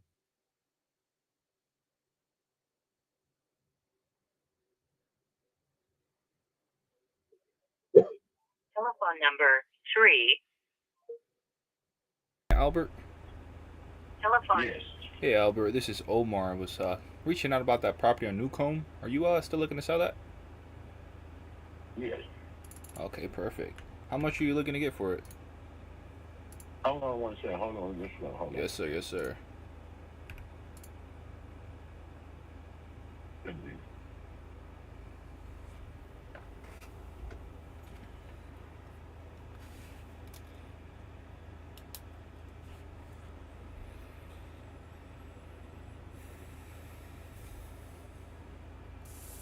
Hello. Yes, sir. Is that from the? Yeah. What was you saying? Yeah, I was just asking how much you looking to get for it. Shit, make me offer. Then we'll see where you stand there. Oh, do you want my fast offer or my best offer? Your best offer. All right. Well, you're gonna have to tell me a little bit about what you got going on. And I can see what I can do. Well, what do you want to talk to me? I don't know what you know. Throw me your offer out there. We can go. I mean, the thing with that is if I'm gonna write you a check for any amount, I mean, I gotta know what I'm buying. Well, did me and you talk before, or me and somebody else talked before about this house? You might have been speaking to a lot of people, a bunch of wahoos, people that don't know what they're talking about, man. This is the first time we speaking. Okay, man, that's why I'm just making sure. Well, it's an older house. It was my family and them house and everything. My dad and them, they raised and grew up in the house. The house needs some work done to it and everything, but it have a septic tank off in it, cause it's in the county line, so it has the septic tank. And it's a 3-bedroom house, living room, dining room, washing and dryer, and a bathroom and everything. Mm-hmm. Like I said, the house is gonna need a little work done to it. Okay. What kind of? I'm not really in selling the house. I'm in selling the land. The land is where the money is. Okay. So you think the property or like the house itself is like a tear down or not like salvageable at all? Yeah, it's salvageable, but you have to spend money in the house and everything. That's why I'm being honest to you about the house. All right. Okay. I appreciate that. Yeah. Okay. So you're saying just in the land, but if I wanted to, I can actually go in there and do the work in the property. Yeah. Yes, sir. Okay.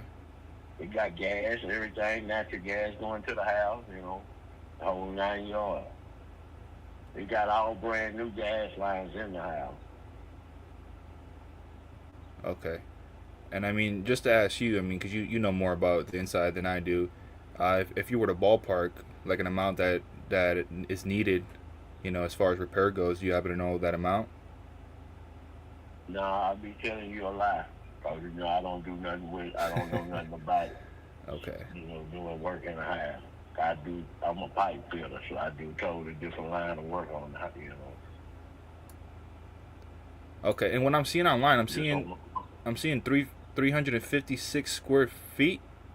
Is that the actual property square footage? No, it should be. It's four lots right there. But yeah, I see that. But like the house itself. Is how much the house? Yeah, how big is the house? 3 bedroom, living room, dining room, and PropStream says this thing is 300 square foot, got a man. hallway. It's a fucking washer shed. and dryer, and one bathroom. Okay. This is an older house. My dad and them were raised in his house as kids, so you see what I'm coming at? Yeah. Yeah, I'm 57 years old. So you take, his house been in our family generation over 100 years. Okay. I'm kind of getting a little bit of an understanding from what I'm seeing. Well, I don't know how accurate it is because this thing's going back to 2008 from Google Street View. So I don't know if it still looks like this or worse, better. Seems to be no one's driving through here taking any new pictures of these areas. No, they not nowadays. Everybody coming in trying to buy up all the property on their side of town for these data centers. They doing that over there? Mm-hmm. That's why everybody trying to buy the property. This side of town, what you're looking at, back in the day was the black side of town. Mm-hmm. Okay. Yeah, back in the day it was segregated. Some of them uptown, some of them back to downtown. Okay. Do you happen to have a timeline you're looking to get this done by? Shit, money talking, that other stuff walk. I got you, man. You hear me? Yeah, I'm the same way, man. I got you. No, money talking, that other walk. But let me ask you, man. I mean, you don't have a price in mind? I just want to make sure we're in the same ballpark. I don't want to waste your time either. Yeah, no, I got one in mind, but you tell me what you want to give. You talking to a hustler. It's hard to pimp a pimp. I'm going to be honest with you. It's hard to pimp me. So, you tell me what you want to pay. And if you and my boss figure deal me, you finish the conversation. If we not, we still going to be cool. I'm going to just lowball the shit out of him. What if I said 15,000? No, you ain't there. All right, what's your number now? Nah. 20.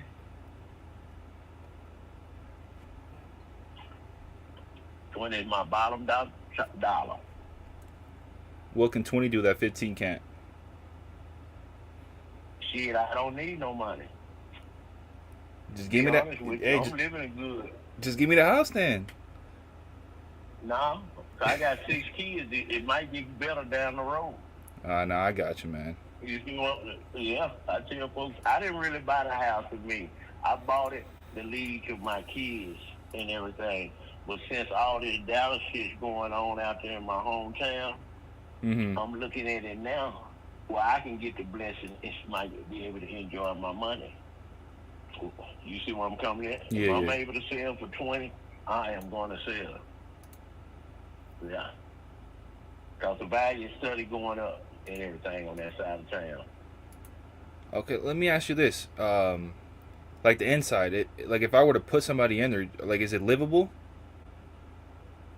No, you need to do a little work in it. That's what I'm telling you, because ain't nobody been in the house probably, man, I'm probably tell you, I know in 5-6 years since my auntie passed.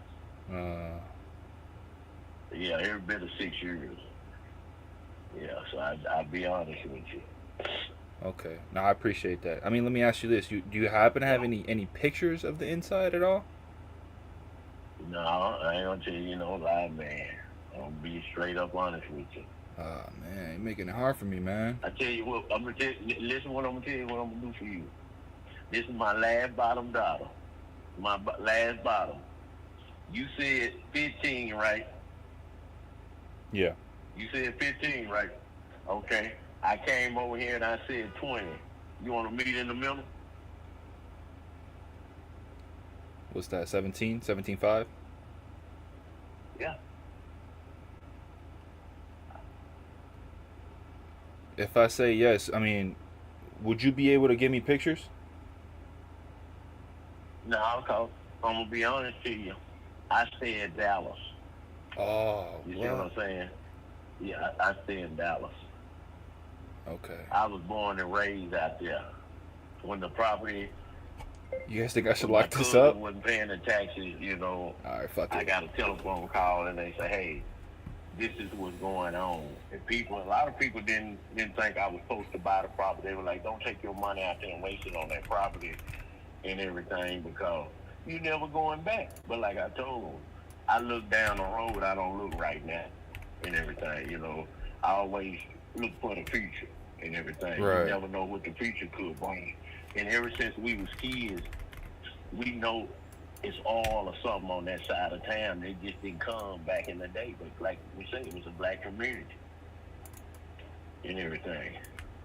Yeah, you look out at the house right now, and you look back to the it would be back to the north or where the front porch is.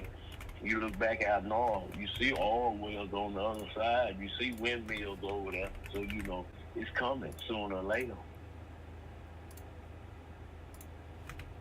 Okay. So, I mean, let me ask you this: if we were to come to an agreement, you know, let's say we meet at that 17,000, 17.5, somewhere around there. Is there a way for any of my guys to get access to the property? Yeah. Yeah. Okay, then that'd be perfect. So then I could kind of give you a little bit of a rundown how my process works. What I do is I would send you a purchase agreement, a standard 2-page purchase agreement for the 17.5. Once that's signed, I can have some people out there. Don't know when yet. You know, I got to check with their schedule. And then once I can take a look in the inside, you know, verify condition. As long as everything checks out, it makes sense at that number, we're good to move forward. We get this closed out. We put that 17.5 in your pocket. That's net to you. We cover closing costs. The only thing that would come out of your pocket is prorated taxes. Yeah, I understand that. But let me ask you a question. Bag up now. So you went to moving fast while ago and thought you slid by me, but I caught what you said. What I'm signing papers on the 17 for? That's just signing papers What kind to. of papers you? That's to sell me the property. That's just stating that you're selling me the property. Okay. Because now I'm gonna be honest with you. When you go to sending me these papers and everything, I got a lawyer that's gonna look over this here in Dallas. Oh, that's completely fine. So, okay, that's why I try to shoot everybody straight across the mouth. You know, I try not to beat around the bushes. Like I say, you know I'm coming in. A lot of people, they be full of that jive turkey. That's why I went ahead and told you straight up in front. Whatever you send me, my lawyer gonna look at it first, and he gonna say, hey, now you can sign this or don't sign this. You know, you see what I'm coming in? Yeah, I see where you're coming from. And just to let you know, any lawyer fees, those will come out of your pocket. Yeah, I ain't worried about that. No, that's my least worry. But I want the lawyer to look over these papers. You know, I'm not just going to sign something and then you have something in there rolled in a fine print. You see what I'm coming in too? Yeah. I just want to cover me and cover you when it's time to sell the house. Yeah, no, I understand. Mhm. So, I mean, I could send this over to you here in a second, but first I would need an email.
Omar, you're still muted.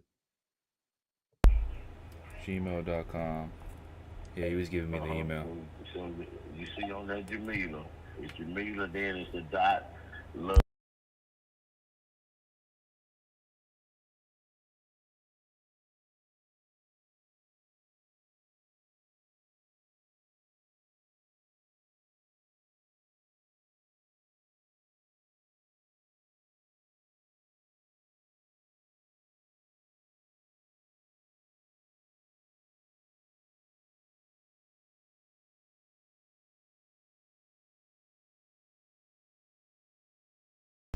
No, I'm gonna say the only reason I put her name on it, because the house that was my granny house, and my daddy baby sister helped us as kids. She helped my daddy raise us as kids. So I tell folks, don't forget where you come from, because you never know where you're going.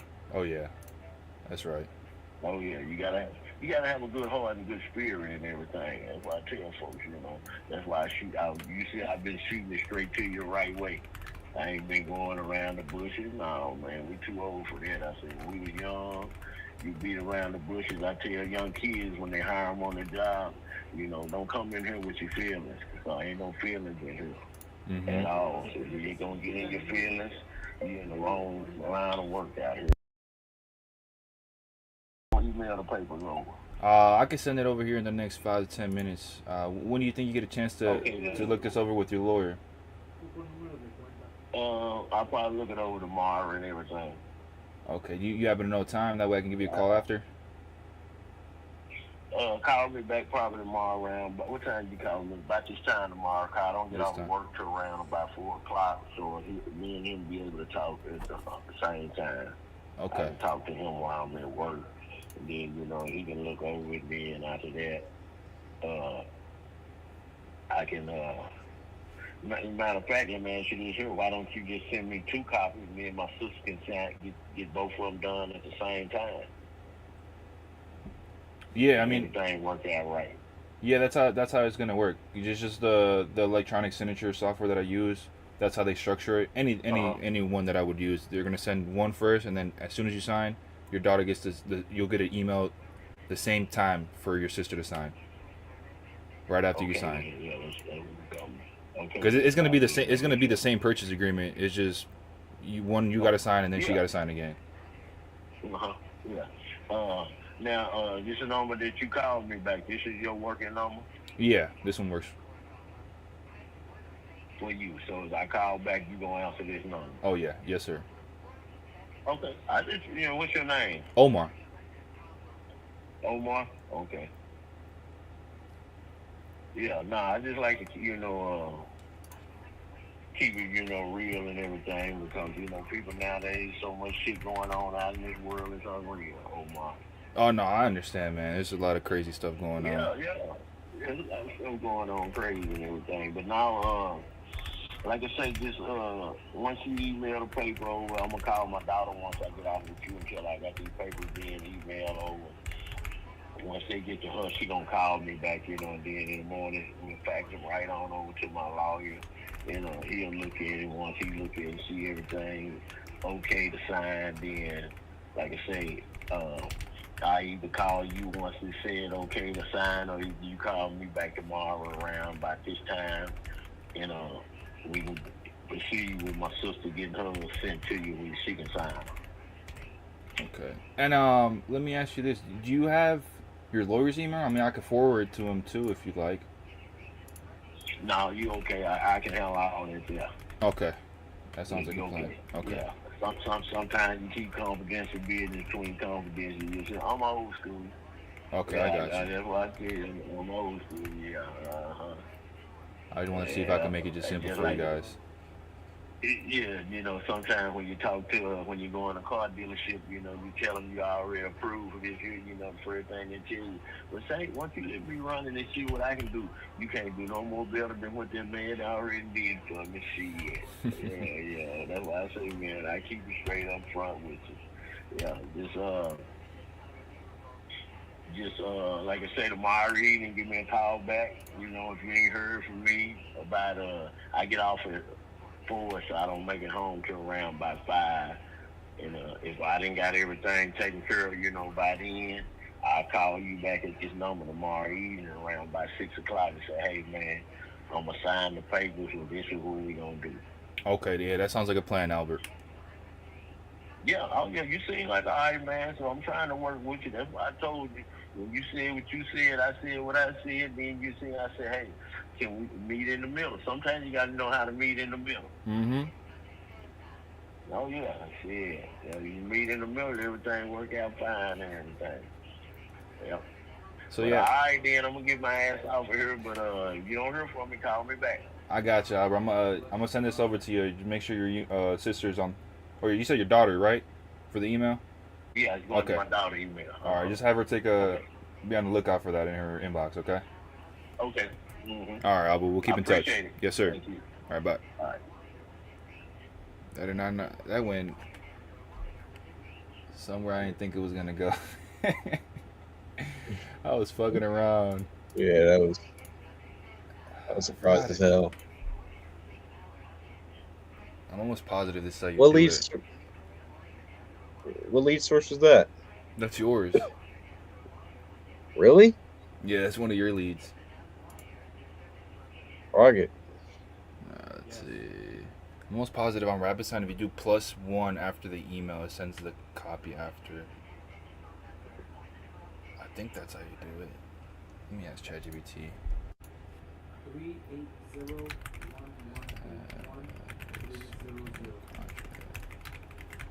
Sorry, the mail.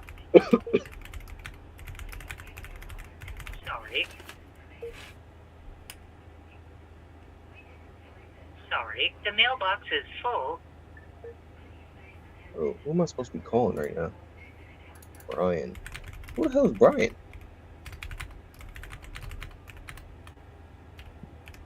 Hey Mark, what's the plan with 356? Okay, yeah, I got it. Street? I got it. Man, it's so fucking hot.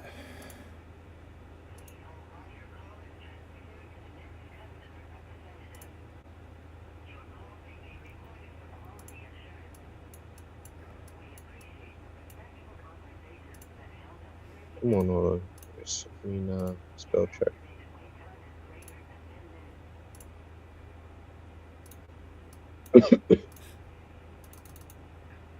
Alright, now it said I'm supposed to be calling.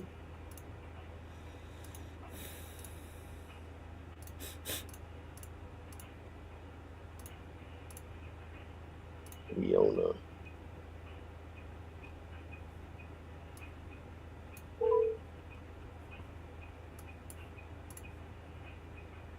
Hello. Hey, Leona? Yes. Awesome. And you're not in a canyon right now, I'm guessing? No, I'm at home now. Alright, that's good. So yeah, you filled out a form on my website. You are looking to sell that property? Yes. Awesome. What's the price you're looking to get for it? Around a million. So I'm having an issue with. Now, I haven't pulled this up yet. Is that a real number? Yeah. Okay, just making sure. Some people, I don't know. I don't know what some people do. All right, can you tell me a little bit about what you got going on? It's 18.9 acres. And The estimate is half of it that. It's at is 440. 9/10 of a mile from the town of Colburn. And also the other thing is that the property is fully irrigated. Do either of y'all have privy? It is on city water. Damn. Has a septic tank. It's not pulling up on The Crabtree. road, like it's about 100, 200 feet. You can hook up to the sewer. It's 4-bedroom, 2 bath, 2-car garage. Okay. All right. There is a subdivision going in on the left side that's been approved for 8 houses. At the top of the property, there is a subdivision trying to go in for 13 houses as of right now. All right. Well, I'd love to see if I can help you out here, but can I ask how you came up with your price? I'm looking around and it just seems a little on the high side. My mom was offered $1 million for it already, and she lost the dude's number before she got sick. And we've looked through everything, and we cannot find it nowhere. Jeez. Yeah. I'm sorry to hear about your mom. What's going on with that? She passed away unexpectedly, so it was rather really sad. Oh man. Yeah. Yeah, I'm sorry to hear about your loss. Thank you. So I mean, what's kind of going on here? What's got you even looking at selling to begin with? Because I don't want to be here by myself, and I want to move closer to town where my doctors and stuff are. What's going on? Just trying to get closer to town? Yep. Yep. Okay. Yeah. All right. And in order to do that, I know somebody waved $1 million check over your head, but they also haven't followed up with you, which should show you something. I'm looking around in the area. Is there a number that you feel like would be comfortable for a win-win situation? I don't know what that guy's plan was, to be honest. Probably to add a new subdivision, honestly. But there's no for sure. There wasn't any conversation of what his plan was really. Not his plans, no, but I felt guaranteed that that's what it was. Okay. Yeah. All right. So ideally he would come back around, but being that he hasn't, that, like I said, should show you something. I don't know if that's really going to be the case. How much money do you feel like you need in order to get closer to town and everything like that? Well, negotiable at 750,000. All right. What's that 750 going to allow you to do? Huh? What's that 750 going to allow you to do?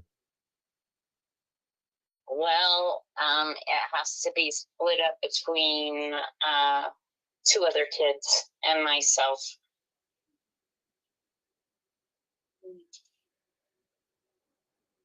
Okay. Yeah. All right. I hear you on that. All right.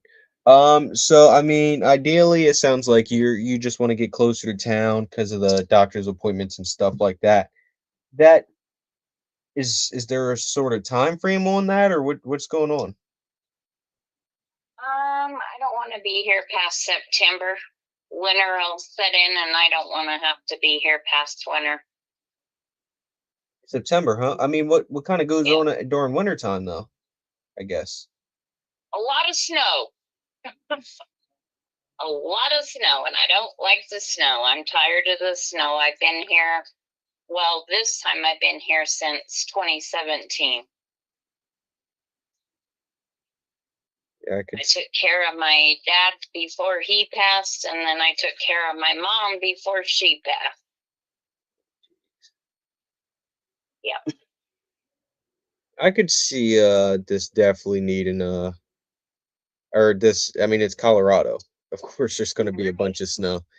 I mean, what's September? 2 months. That's not a crazy long time. What was kind of making you reach out to us rather than realtors? We don't want to deal with realtors. Why not? Just really don't want to have to wait around. And I seen your ad, and my brother told me to call and find out. See what you could offer and go from there. So that's what we're doing. Okay. All right. So I mean, I guess if you had to sit on market for 60, 90, whatever the case may be days, what would that really look like for you? I mean, it would be doable, but I would rather not do it. If that makes sense. I don't think this is going anywhere.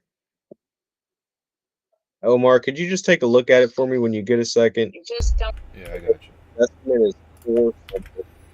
Can't put up no props for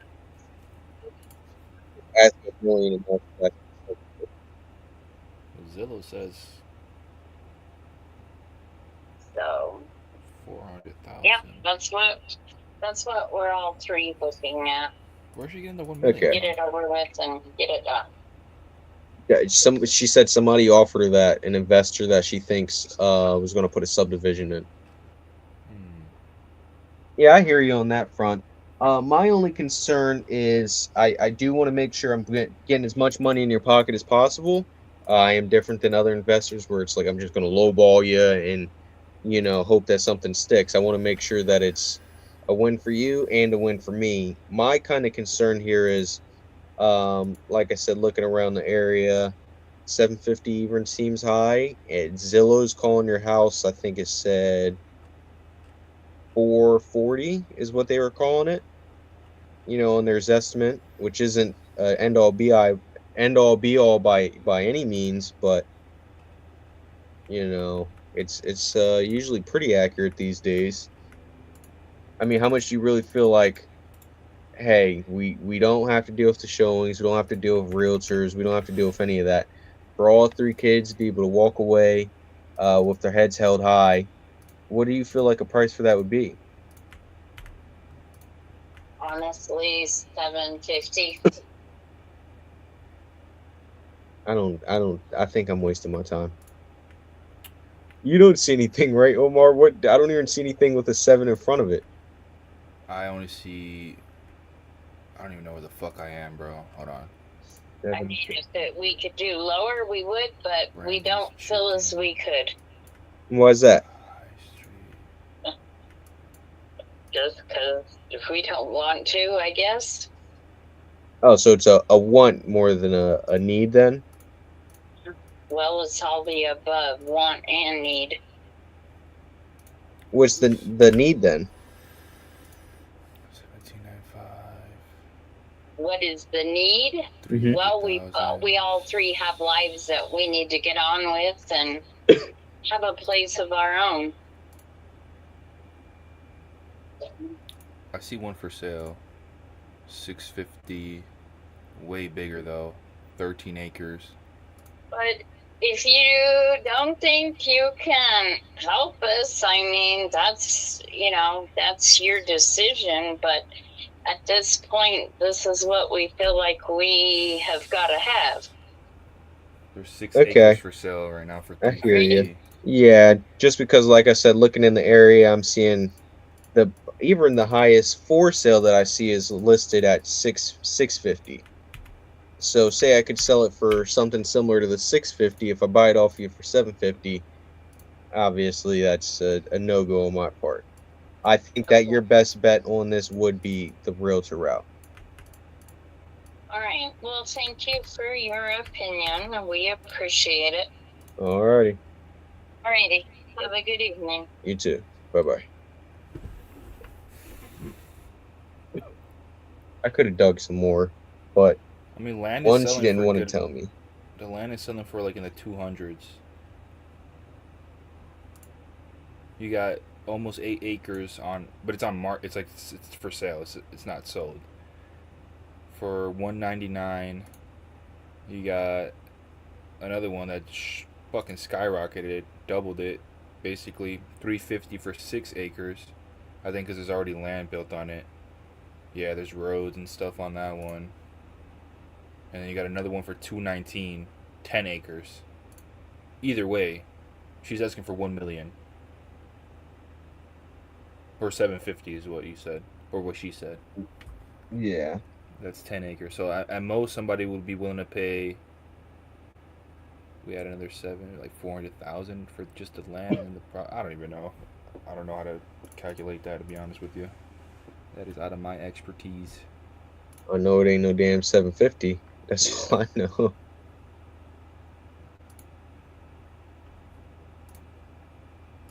But now I'm wondering what his daughter did not like about the purchase agreement. Oh, here we go. Please send the contract so it can be emailed over for review. We cannot download the rabbit sign form to send over. What?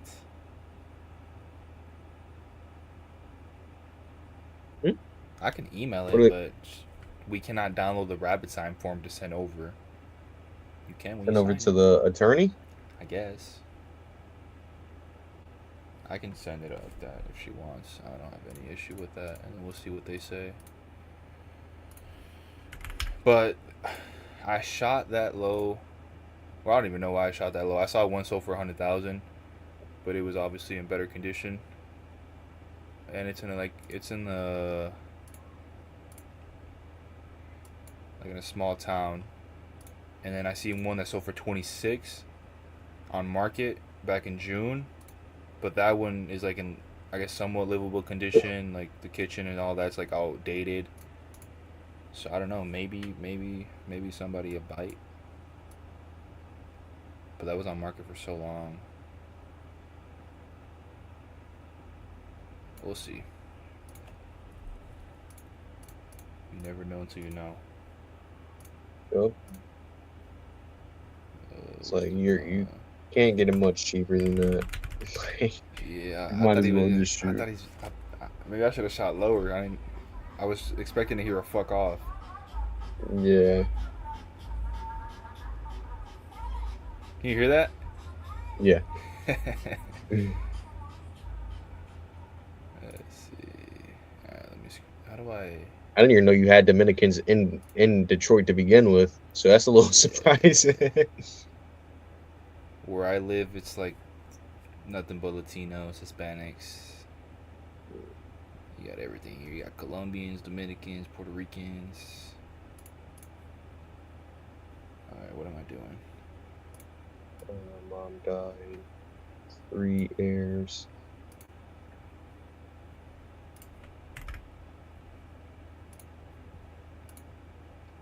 Don't want to deal with no.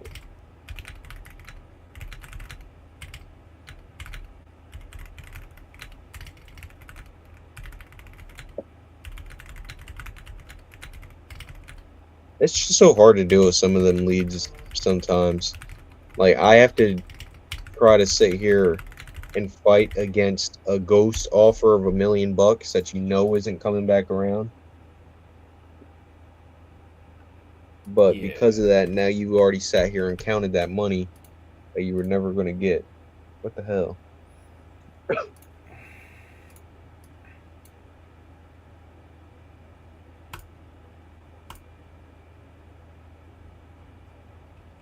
I just emailed it to her blank. Which there should be no reason why they should have an issue with rabbit time, but whatever.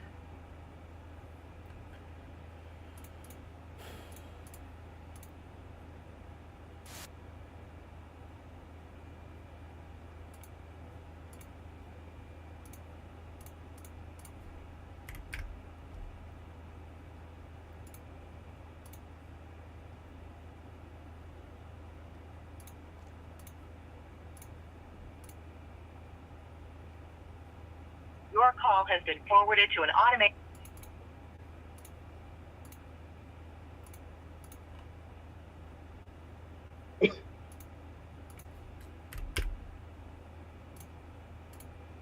Your call has been forwarded to an automated voice messaging system. I buy this lead. 3, 1, 4. You're tripping. Trying to dox yourself.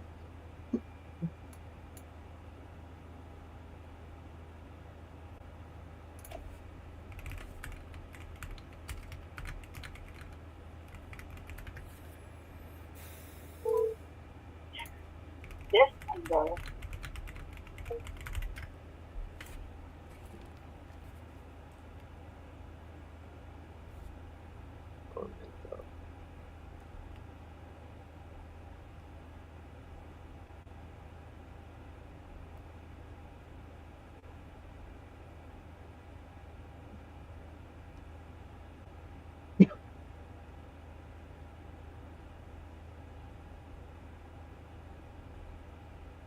Arminta.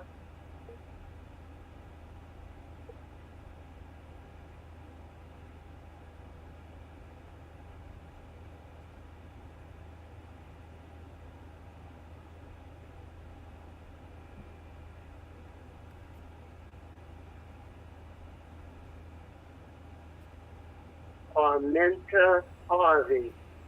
Please leave your name and number and a detailed message. And I'll get back to you. Hey Armenta, it's Mark Watts. Looks like you filled out a form on my website about selling a property over on Old Missouri Ave. Just want to know if you're still selling and if maybe I can be a solution for you. Give me a call back.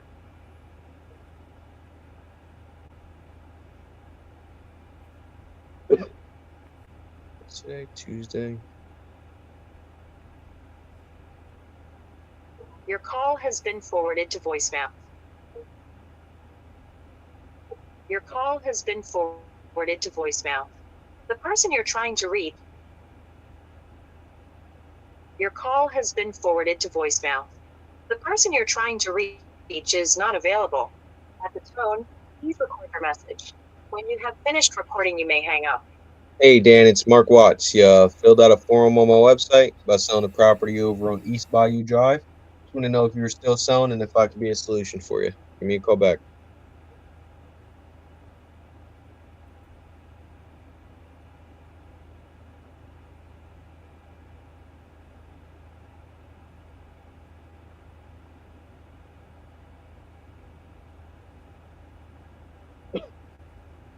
Your call has been forwarded to an automated voice messaging system.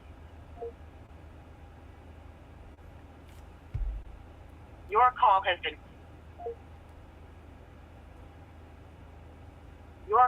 been forwarded to an automated voice messaging system. Justin Clausen. Oh, it's 9 o'clock over there. I'm tripping.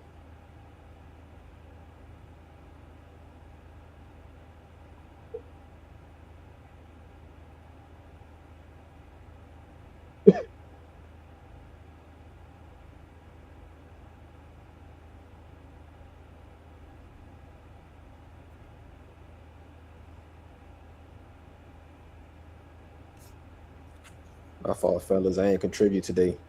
I had like a couple of calls though, like 2 or 3. But most of my calls, I didn't get any answers. But I had like 2 or 3. Just now I was on the call, but I didn't. As long as you're in here calling, man, that's all that matters, right? Yes, sir. Yeah. And there's a lot of deals that's actually like creative. Like when I'm starting to realize it, that I had never thought to go that route before. Yeah, whatever happened with that that one that we couldn't find comps on? We were talking about possibly novating it. You talking about the one from earlier? No, it was a couple days ago, I think. Hi, this is Cindy. Sorry, I missed It was your call. she had like drove in there. It was tenant occupied, Hi. just to take pictures. Hey, Cindy, it's Mark. Give me a call back. I want to see if I can buy your house on Hogan Drive. That's a terrible voicemail. I'm trying to see sorry. which one. Tenant occupied. He No was asking comp. 200 because it was like that's what she had into it. It was listed before. For Oh, like 75 or something. Yeah. So I hit it with the comp portal, of course. Did I hit it with? I can't remember what happened. I forgot, but I think it ended up needing to be in at like 140, and she had it listed for like 260, 270. And I think it had to be around like 140 for it to work for like what I'm trying to do, like a wholesale. Hello? Hello? Hello? Let's talk up. I've got a bag to make. This lady kills me. And You said you did it like 140 cash? Yeah, but she didn't entertain the 140. So, but the rural markets, and I'm getting cooked with rural markets right now. Gosh, I'm getting cooked. But I'm realizing like you just got to buy even deeper than what you think. Like it's not deep is not good enough. Like you got to go beyond deep. Hello? Let's talk I've got a bad connection. Yeah. No, not really. Maybe What you did they meant- say? Novation at all? Like, would the 2-1 would have worked for that?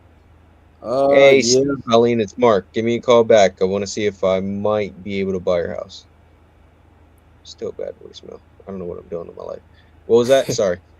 No, just I can't remember. I forgot who I spoke with about it. But yeah, Novation was in play, but the house sat on market for so long. The first 2 times at 270, it's kind of making it hard to like tell where it needs to be at, because there's not really any comps. There's nothing really selling, and 270 didn't work. So where does it really need to be? I don't know. Oh, it was listed at 270? I thought it was listed at like 3 something or 4 something. Nah, it was listed at like 270, and then she dropped it to like 260, and then she asked me for 200, like flat. And I was like, that's tight. Unless it can go for 250, that's tight, and even then, that's tight. So, realize. Yeah, That sucks. and I'm running into people who they just went out, and they wouldn't mind if somebody took over their mortgage. And I didn't even know sub 2 was a thing, but now I'm just sending them to Cody and seeing what he can do with them. I don't know, man.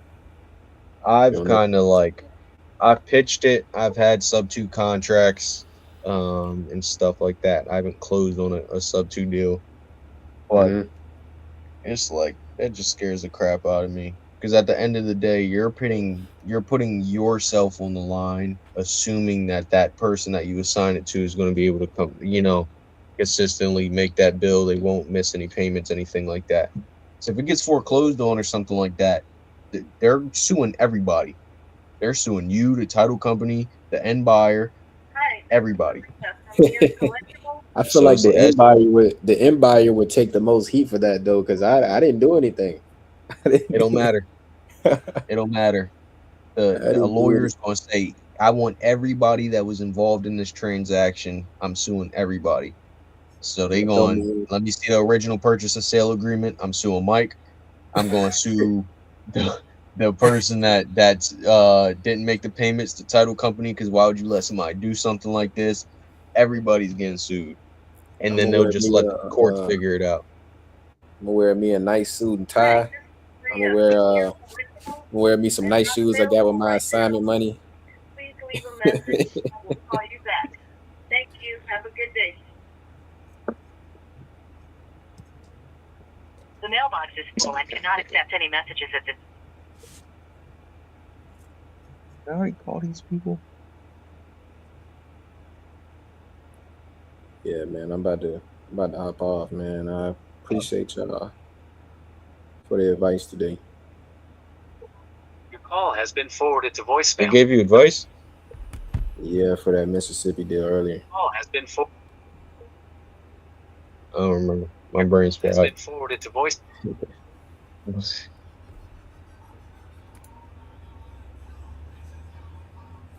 Is that me or y'all?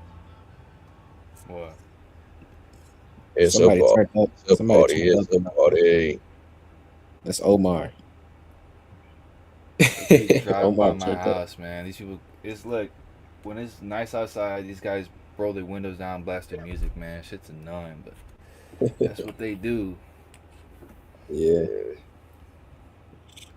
Especially when I'm trying to fall asleep. You just boom, boom. Oh, damn.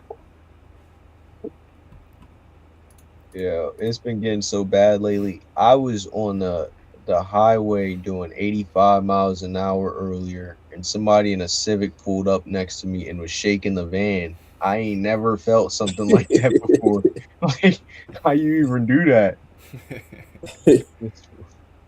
You got the Dominican bass boosted, man.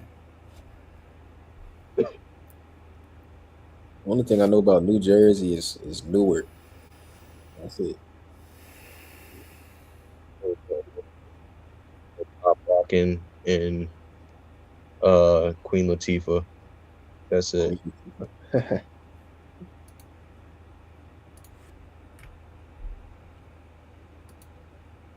leave your message for. Come on, Steve. Pick up the phone.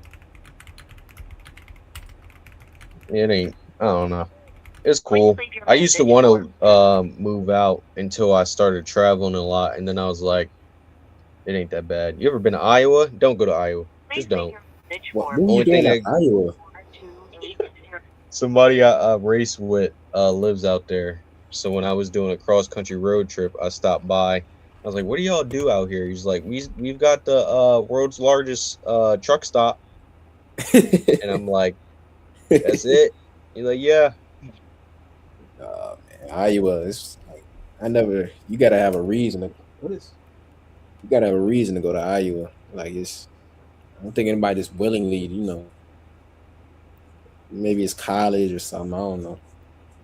I don't even think they got colleges out there like that, do they? They got Iowa. That's where Caitlin Clark played at. But,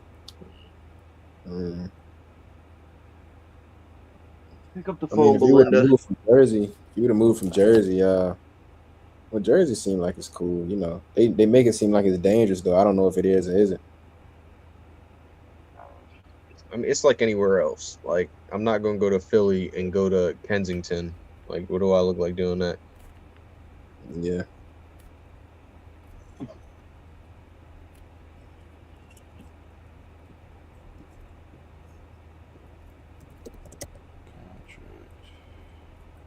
Somebody better pick up this phone. Please It's about leave your time for me to message for. start spamming that list. That's what's about to have to happen. What's wrong with my pens? I have nothing but new pens with ink. Let's see here. I'm about to go crazy on this list. As soon as I find where the numbers are.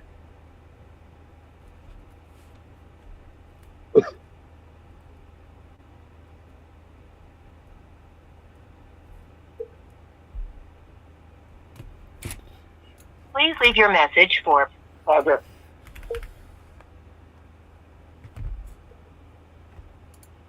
Please leave your message for.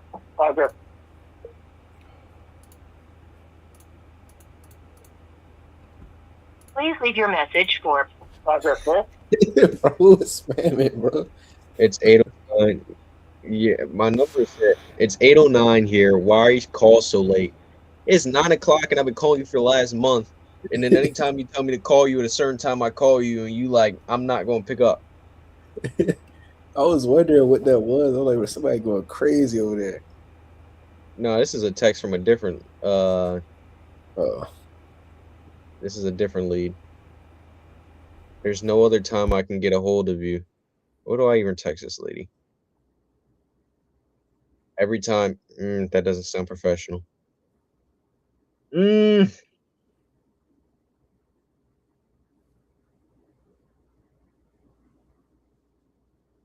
I've tried calling you at other times and having other people calling you at other times and can't get you on the phone. When are you actually available? Yeah. Fuck it. I'm going to burn the lead. Whatever.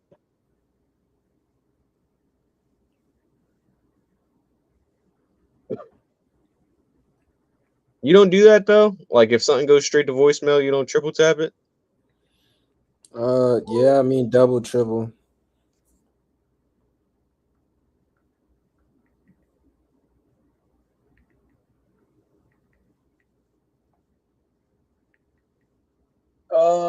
I should be in Panama right now.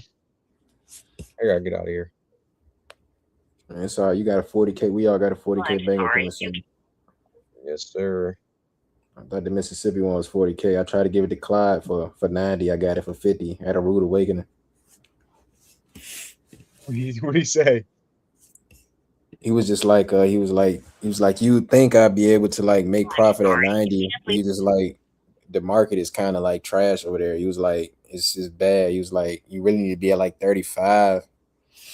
And I'm like 35. And then the first guy, I hit up Matt. Matt was like he was at 70, but then I guess he got wind of how bad the market was, and he kind of went to like, kind of helping me JV, but Yeah.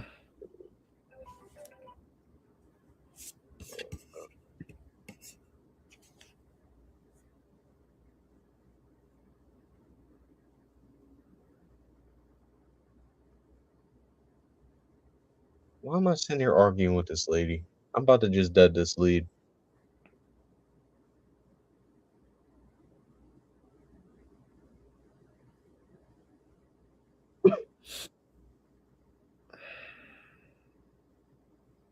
Where Omar go? I don't know. I'm trying to figure out. I got this guy George. I mean, he had two wholesalers try to, like, I guess, do what they do, and they both of them failed. I mean, he What's was that? at four. I said he was at 460, and nobody could perform at that number. So I had him at like 425, and conversation went well, everything. I sent him a contract. He didn't sign. Woke up the next morning, Hi, texted me, said he record signed your with name somebody and else. reason for calling. I'll see if this person is available. Mark. Sorry, my fault. I zoned out because this lady is irritating me. No, you good, You man. said Calls somebody always. was trying to call at somebody was trying to offer 460 and then what happened? Well, the first guy failed at 460. I was at like 425, and then he went with somebody else for a higher price. And then a month goes by, he said that guy couldn't perform either. So I've talked to him the past couple of days. He told me what happened, and I submitted it to the comp portal. They came back and said 350, and I think they were kind of right. And I explained it to him thoroughly, and maybe I didn't explain it correctly. Mark, go ahead. Thanks. Please stay on the line. Go ahead, Mike. I want to see Your your mind. bed. Hello? Hey, is Joseph there? Yeah. Hey, Joseph, it's Mark Watts. Yeah, it looks like you spoke on my team about selling a property over on Tropicana Circle. Oh, yeah, I'm not selling anymore. Oh man, I'm late. What happened? Yeah. I just decided too much hassle. I'm in a wheelchair and too much, everything moved and furniture moved and get up there and find some house to rent. It just was too much. So. Okay. I mean, one of the good things about working with me, not trying to pressure you one way or the other, if I were to buy your house, I can absolutely help you out with any moving or anything like that. I mean, was that the only reason why? Just a struggle to be able to move? To get to the airport, put me in a wheelchair, wheel me through the airport, put me on an airplane, out of the airplane, back in a wheelchair, find somebody to pick me up. It's just too much hassle. Just the airport? And then I have ramps everywhere here, and I get my mail delivered in my front door instead of through the slot in the garage, so I don't have to go after it. So I set it up for my convenience here now. So anyway. Okay. So you're already in a convenient position and everything like that, and therefore may not be the best for you. Yeah, and it was gonna sell, and then they lowballed me. They came back. I accepted like a $210,000 offer, and then they came back and offered me $165. That is a big difference. And I said, sorry. And then I said, fuck it. I'm not going to sell this place. Everybody tries to scam you. Well, everybody tries to get the best deal they can, but I mean, the place was valued at $250, and I accepted $210. And then they offered $165. Yeah, whatever. Yeah, there's a lot of bad actors in the industry and everything like that. So I can 100% see something like that happening. Now, let me ask you, is it that they agreed to the 210 and then dropped themselves to the 165 and you didn't like that? Or what was it that was kind of going on there? Was the price overall a no-go, or was it that they did it in that weird, shady way? The 165 was no-go. The house is valued at $250. I'm not going to sell it $100,000 less than it's worth. Okay, I hear you on that. And I don't know why they would decide to do something like that. If it's valued at 250 though and everything like that, of course, if we buy it, then we have to pay realtors, we have to pay closing costs when we buy it, closing costs when we sell it again, holding call, all the business expenses and everything like that. I mean, what's a price that if we did come to an agreement today, you'd feel comfortable with walking away with? None. I'm not gonna sell. Just a complete no-go, no matter if I Yeah. help you out with moving, nothing. It's just a no-go. Yeah. All righty. Well, do appreciate. Damn. Dang. Yeah. Yeah, it's about that time. I'm gonna come back tomorrow, make some calls. Yeah, I'm starting to get a little hungry, but at the same time, it's like, I feel like I got to do some more dials. I'll probably go for like another 20, 30 minutes. Let me see something. I'm about to hop off. Let me see. So where like are you calling? Like what leads are you calling? That was a lead pack I just got the other day, West Coast. I think he's in Arizona or something. Okay. All right, man. See you tomorrow. All right, I'll see you tomorrow.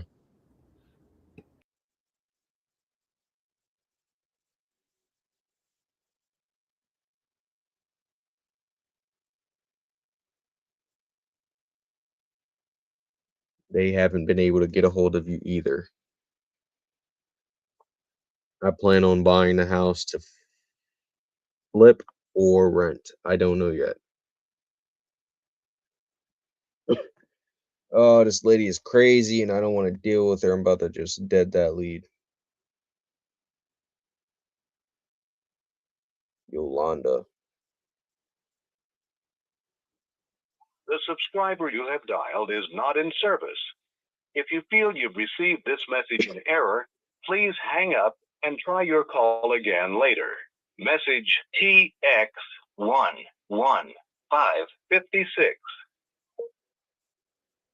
What color do I put that? Purple.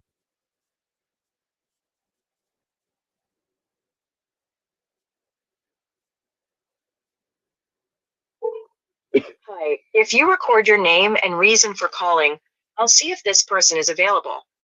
Mark.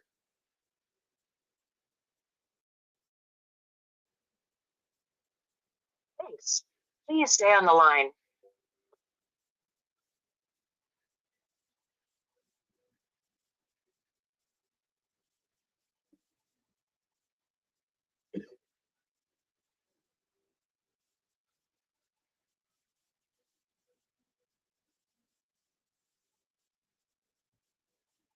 I'm sorry, this person is not available.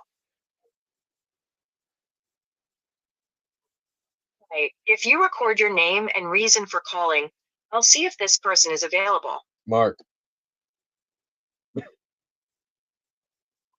Thanks. Please stay on. Dog. Who are you hanging up on? Hi. If you record your name and reason for calling, I'll see if this person is available. Mark.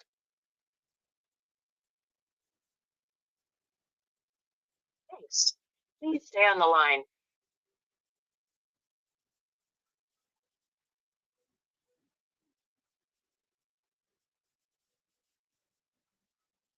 What?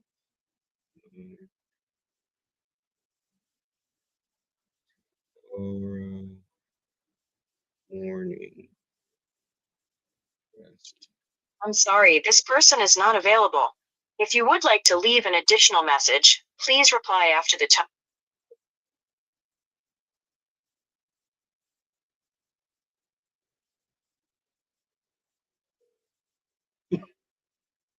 If you record your name and reason for calling, I'll see if this person is available. Mark.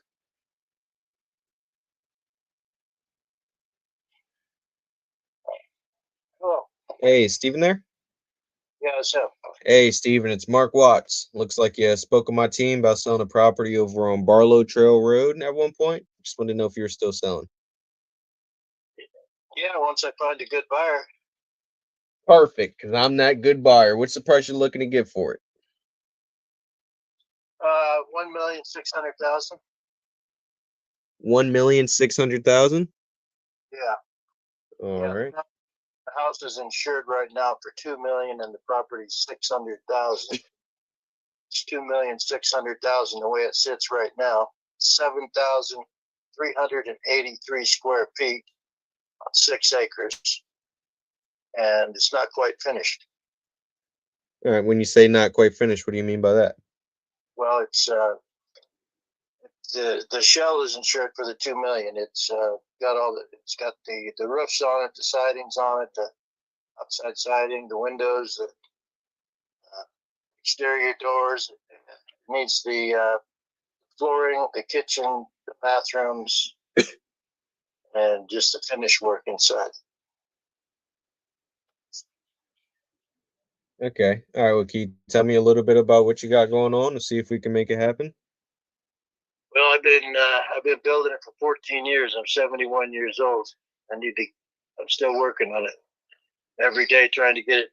So I got it. I'm short 10,000 to turn the electric on and 13,000 for furnace for the upstairs, and I'd be able to move in. All right. What stopped you from doing that?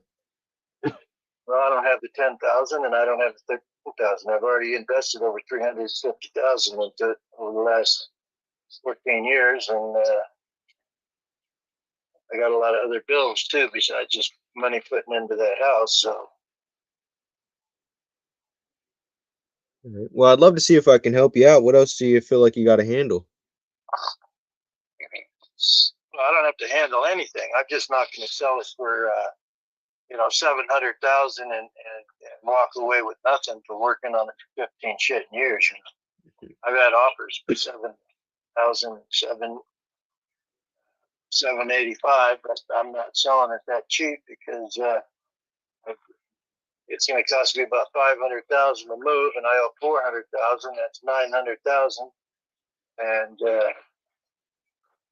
I need some spending money. I want to be able to vacation and travel a bit, so I'm willing to negotiate the price a little bit. But everybody wants it for nothing. I have a type of do it, sell it for $1 million, and it ain't happening. Now, the prices that you're coming up with, as far as I know, you said it's insured for 2 million and stuff like that, but the 1.6, which is what it'll be worth, everything like that. Where did those numbers come from, if you don't mind me asking? Well, that's what it's worth right now. I hear. I'm going to have to take a loss on some of it, but I'm not just giving away. I hear you, but the 1.6, you said that it was. How did you come up with that again? Well, the house is insured right now to replace the structure. The structure is made out of all the wall studs are 2x10s downstairs. It's like 6. It needs an elevator installed and 15 feet up to the second story. There's a set of stairs put in it. I just spent 20,000 on engineering and finishing getting the stairs put in. And I'm willing to take a bit of a loss. So I had a lot of these pieces. I called a bunch of these places. We buy houses top dollar. We'll do this, do that. That's why I tell them, I sell it for 2.6 million. I'll drop it to 1.6 million and drop it. Most of them don't come back because 1.6 million is way over what they're budgeting. They want to buy something for 400,000 or 500,000, 700 or 2 or something. Yeah. Buy cheap, a little bit, and they make a killing. And this has been a life project for me. So I need money to buy a new place, just a smaller place, and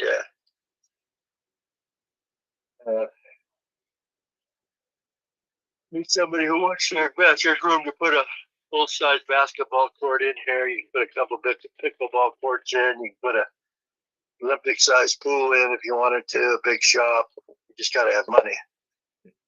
All right. Now, I see you're saying it's insured for replacement value and stuff like that. That's not necessarily what it would be worth though, as far as what it would actually sell for. Just 'cause I'm looking in the area, that seems pretty high. I'm not seeing anything houses wise that's even selling for 1 million. I wasn't worried about selling the house. You're 20 minutes away from the ski resorts in Oregon. The only ski resorts, Main Mount Hood ones, and you know there's a 3,400 square foot house that sold for $1 million too, and it's got little houses 5 feet away from it on each side here, but it has to be pretty nice inside. But I wouldn't want to live having neighbors 5 feet from my house. Yeah. So I mean, you said that you're not worried about selling it and everything like that. Is this something you really actually want to get done, or is it if somebody comes around with that right number, like you said, the right buyer comes around? What's going on here? The right buyer, somebody that has money that wants to do it, wants to make some money, you should be able to make $1 million off of this house. I mean, it's got well, I live in an old manufactured home behind the new house. Nobody's ever lived in it. And it's a manufactured home. They just approved this year to put ADUs as accessory dwelling units.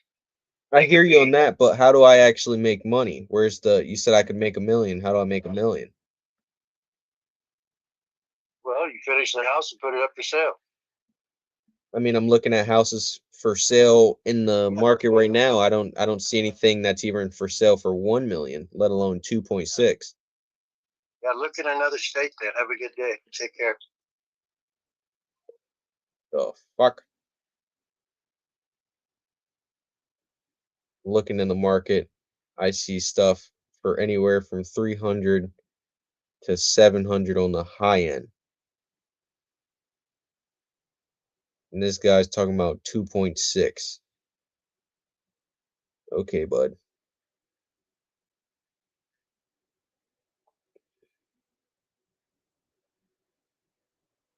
Smoking something.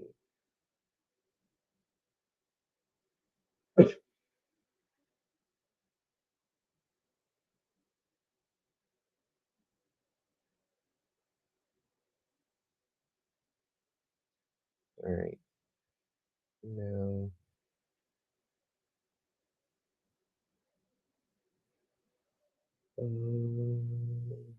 where are we at?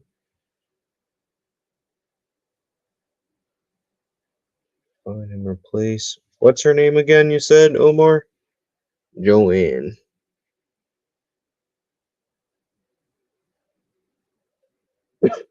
Is it with one E? Joanne Bags? And Amarillo? Ooh, this is going straight to J-Dub.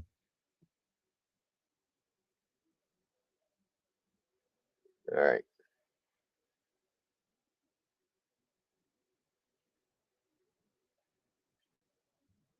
Bear with me for 1 second. I gotta plug this laptop in before it dies on me.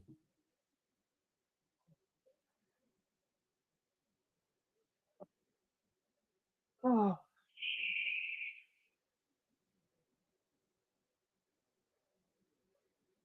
Are you fucking...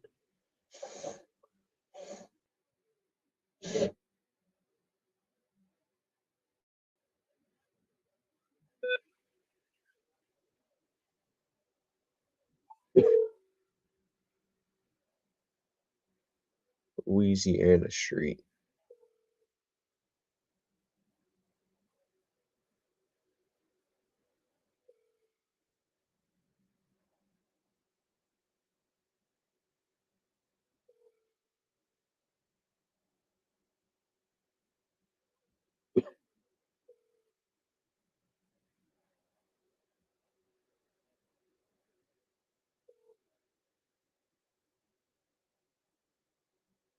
Hi, people of Earth. Leave me a message.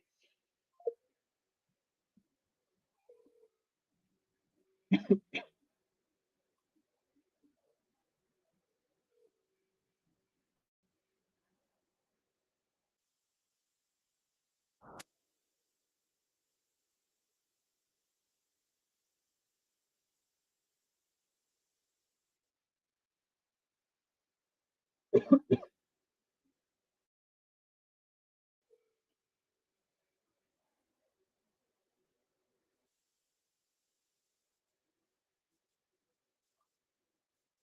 people of Earth. Leave me a message and I'll call you as soon as possible. Hey, Joanne, it's Mark Watts. Looks like you spoke with my team member Omar about selling the property over on Louisiana Street. Sorry. I am still buying over there. Love to see if I can help you out. Give me a call back.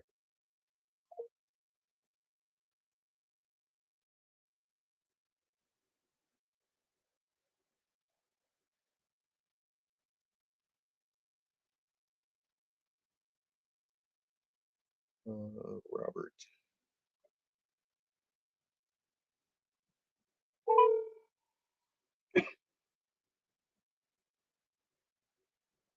Terry Court.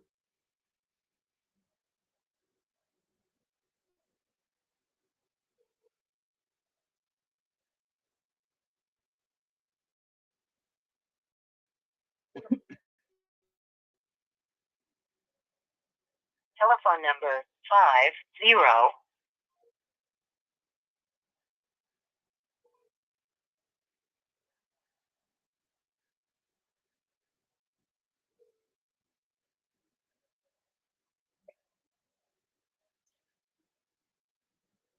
Hey, is Robert there? Yes. Hey, Robert, it's Mark Watts. Looks like you spoke with one of my team members a while back about selling a property over on Terry Court. Just want to know if you're still selling that property. It now has a tenant in it. I don't know what your intent is on properties and whether you're interested in properties that have tenants in place. I'm less motivated now that I have a solid tenant in place. So I should have been a little earlier, huh?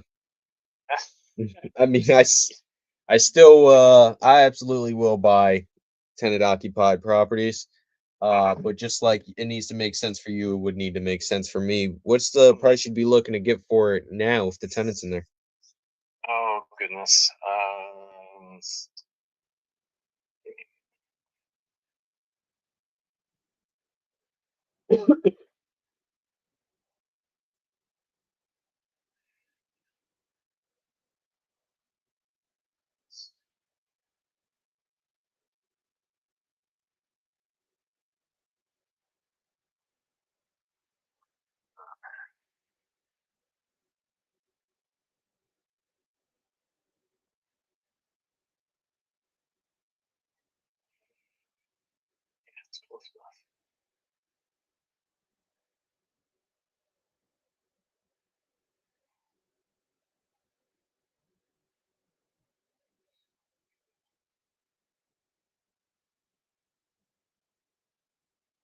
You there?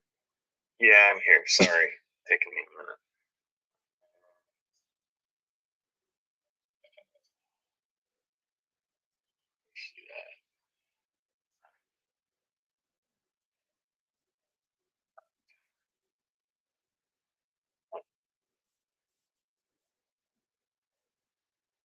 Yeah, it looks like they're generally going for right around 200K. So yeah, I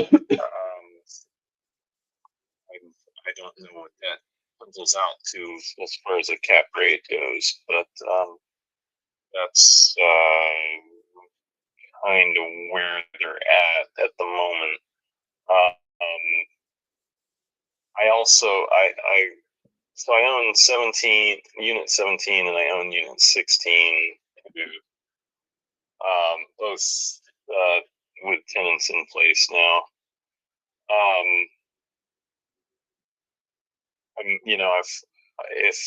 If you're interested in buying both of them, I might be a little more willing to come down on the prices for them. But generally looks like the valuations on them are the fair market value on them seems to be running around 200K. All right. So what's the price of both of them with both tenants in place?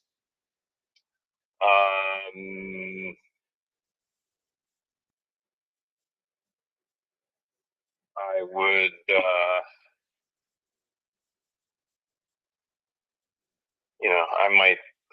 I would consider something in the neighborhood of a 10% discount on them, probably.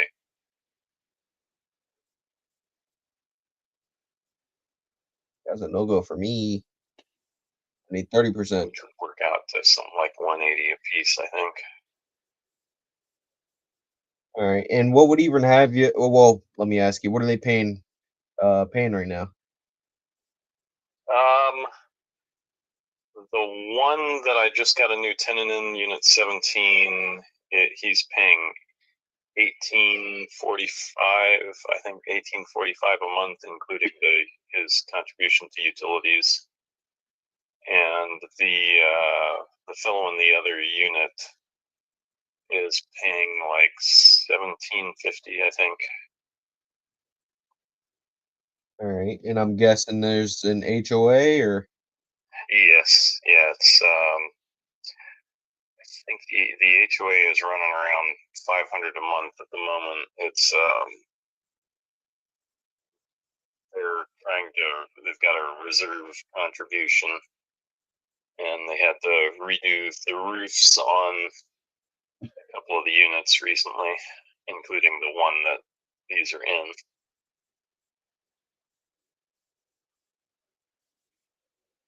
Okay. Let's see here. So, I mean, they're paying pretty well, everything like that. What would even have you looking at getting rid of these to begin with, getting rid of this cash flow to begin with? I'm preparing to move personally, so being a little bit more liquid would be handy. I've also kind of been looking at diversifying into some property in Florida. I've got some family there that can help scout rentals and investment properties.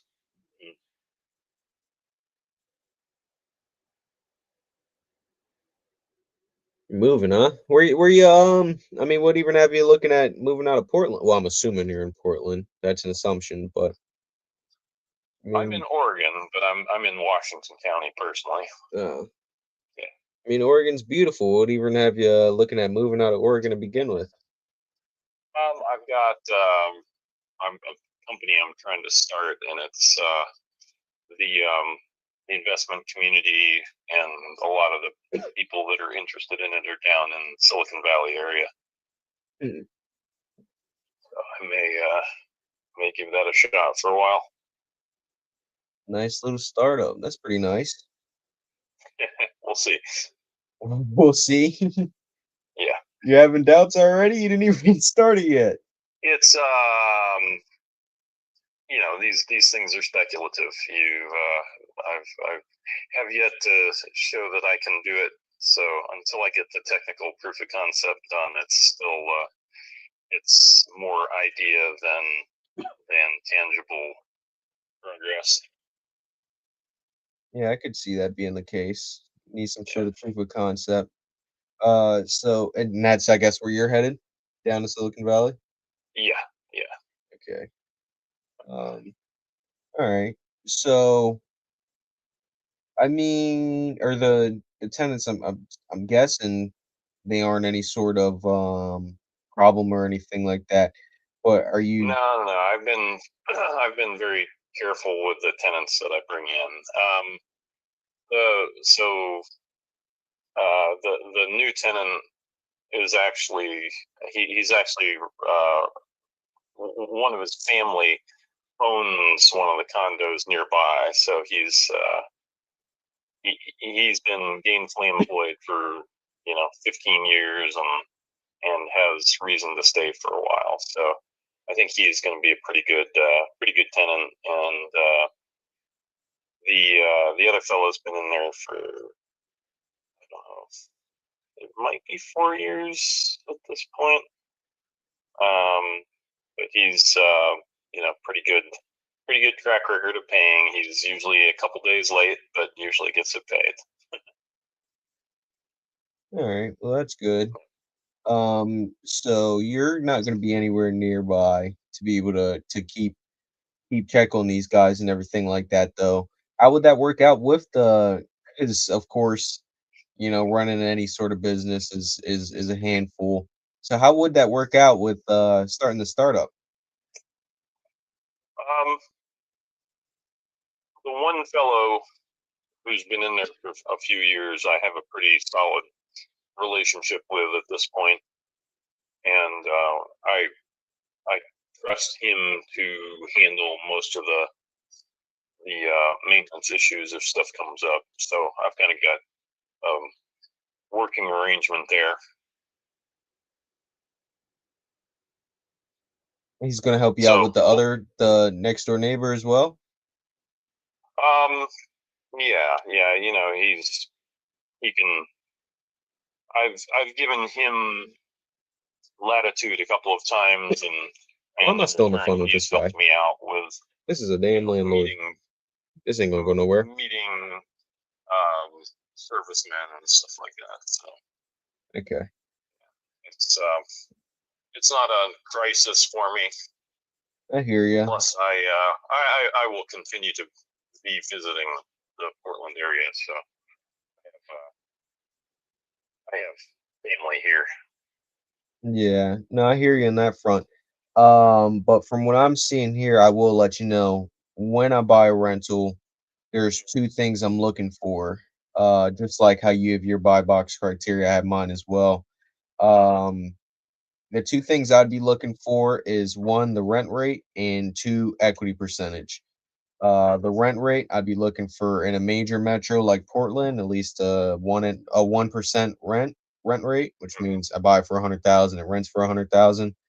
1,000. And two, equity percentage, which pretty much means, in case I need to refinance or the market shifts or anything like that, I got some wiggle room to be able to breathe. I'd be looking for at least a 20 to 25% equity percentage. I know that you said earlier you'd be somewhere around a 10% discount. Of course, that's pretty much retail minus closing costs and everything like that. Realistically, for me to be able to buy these off you and be able to keep the lights on, just like how you want to keep your lights on, I would probably be close. I'd be closer to the low to mid 100,000 range.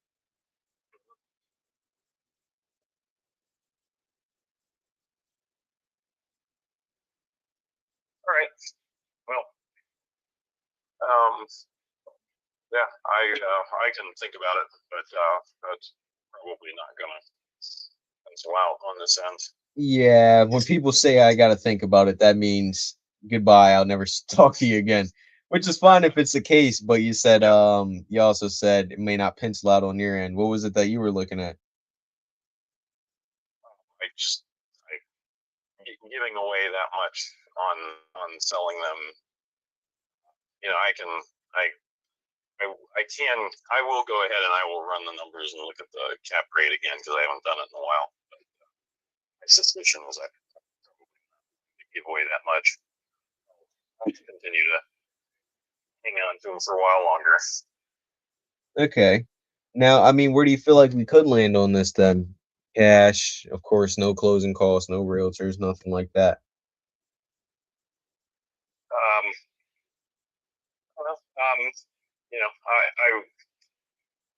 I've given you the number where I would be comfortable with it. So anything beyond that, I'm probably going to have to sharpen the pencil and figure out what a more an exact break point would be for me. All right. So you definitely got my phone number. Feel free to call me at any point. And we Mark. Yep. And yeah, whether we work on this one together or of course I have excess inventory all the time myself. Maybe I can help you find that Florida property that you're looking at, or whatever the case may be. Okay. All right. All right, Rob. Have a good night. Yes, you too. Bye bye. Oh, I'm hungry. I will see y'all tomorrow.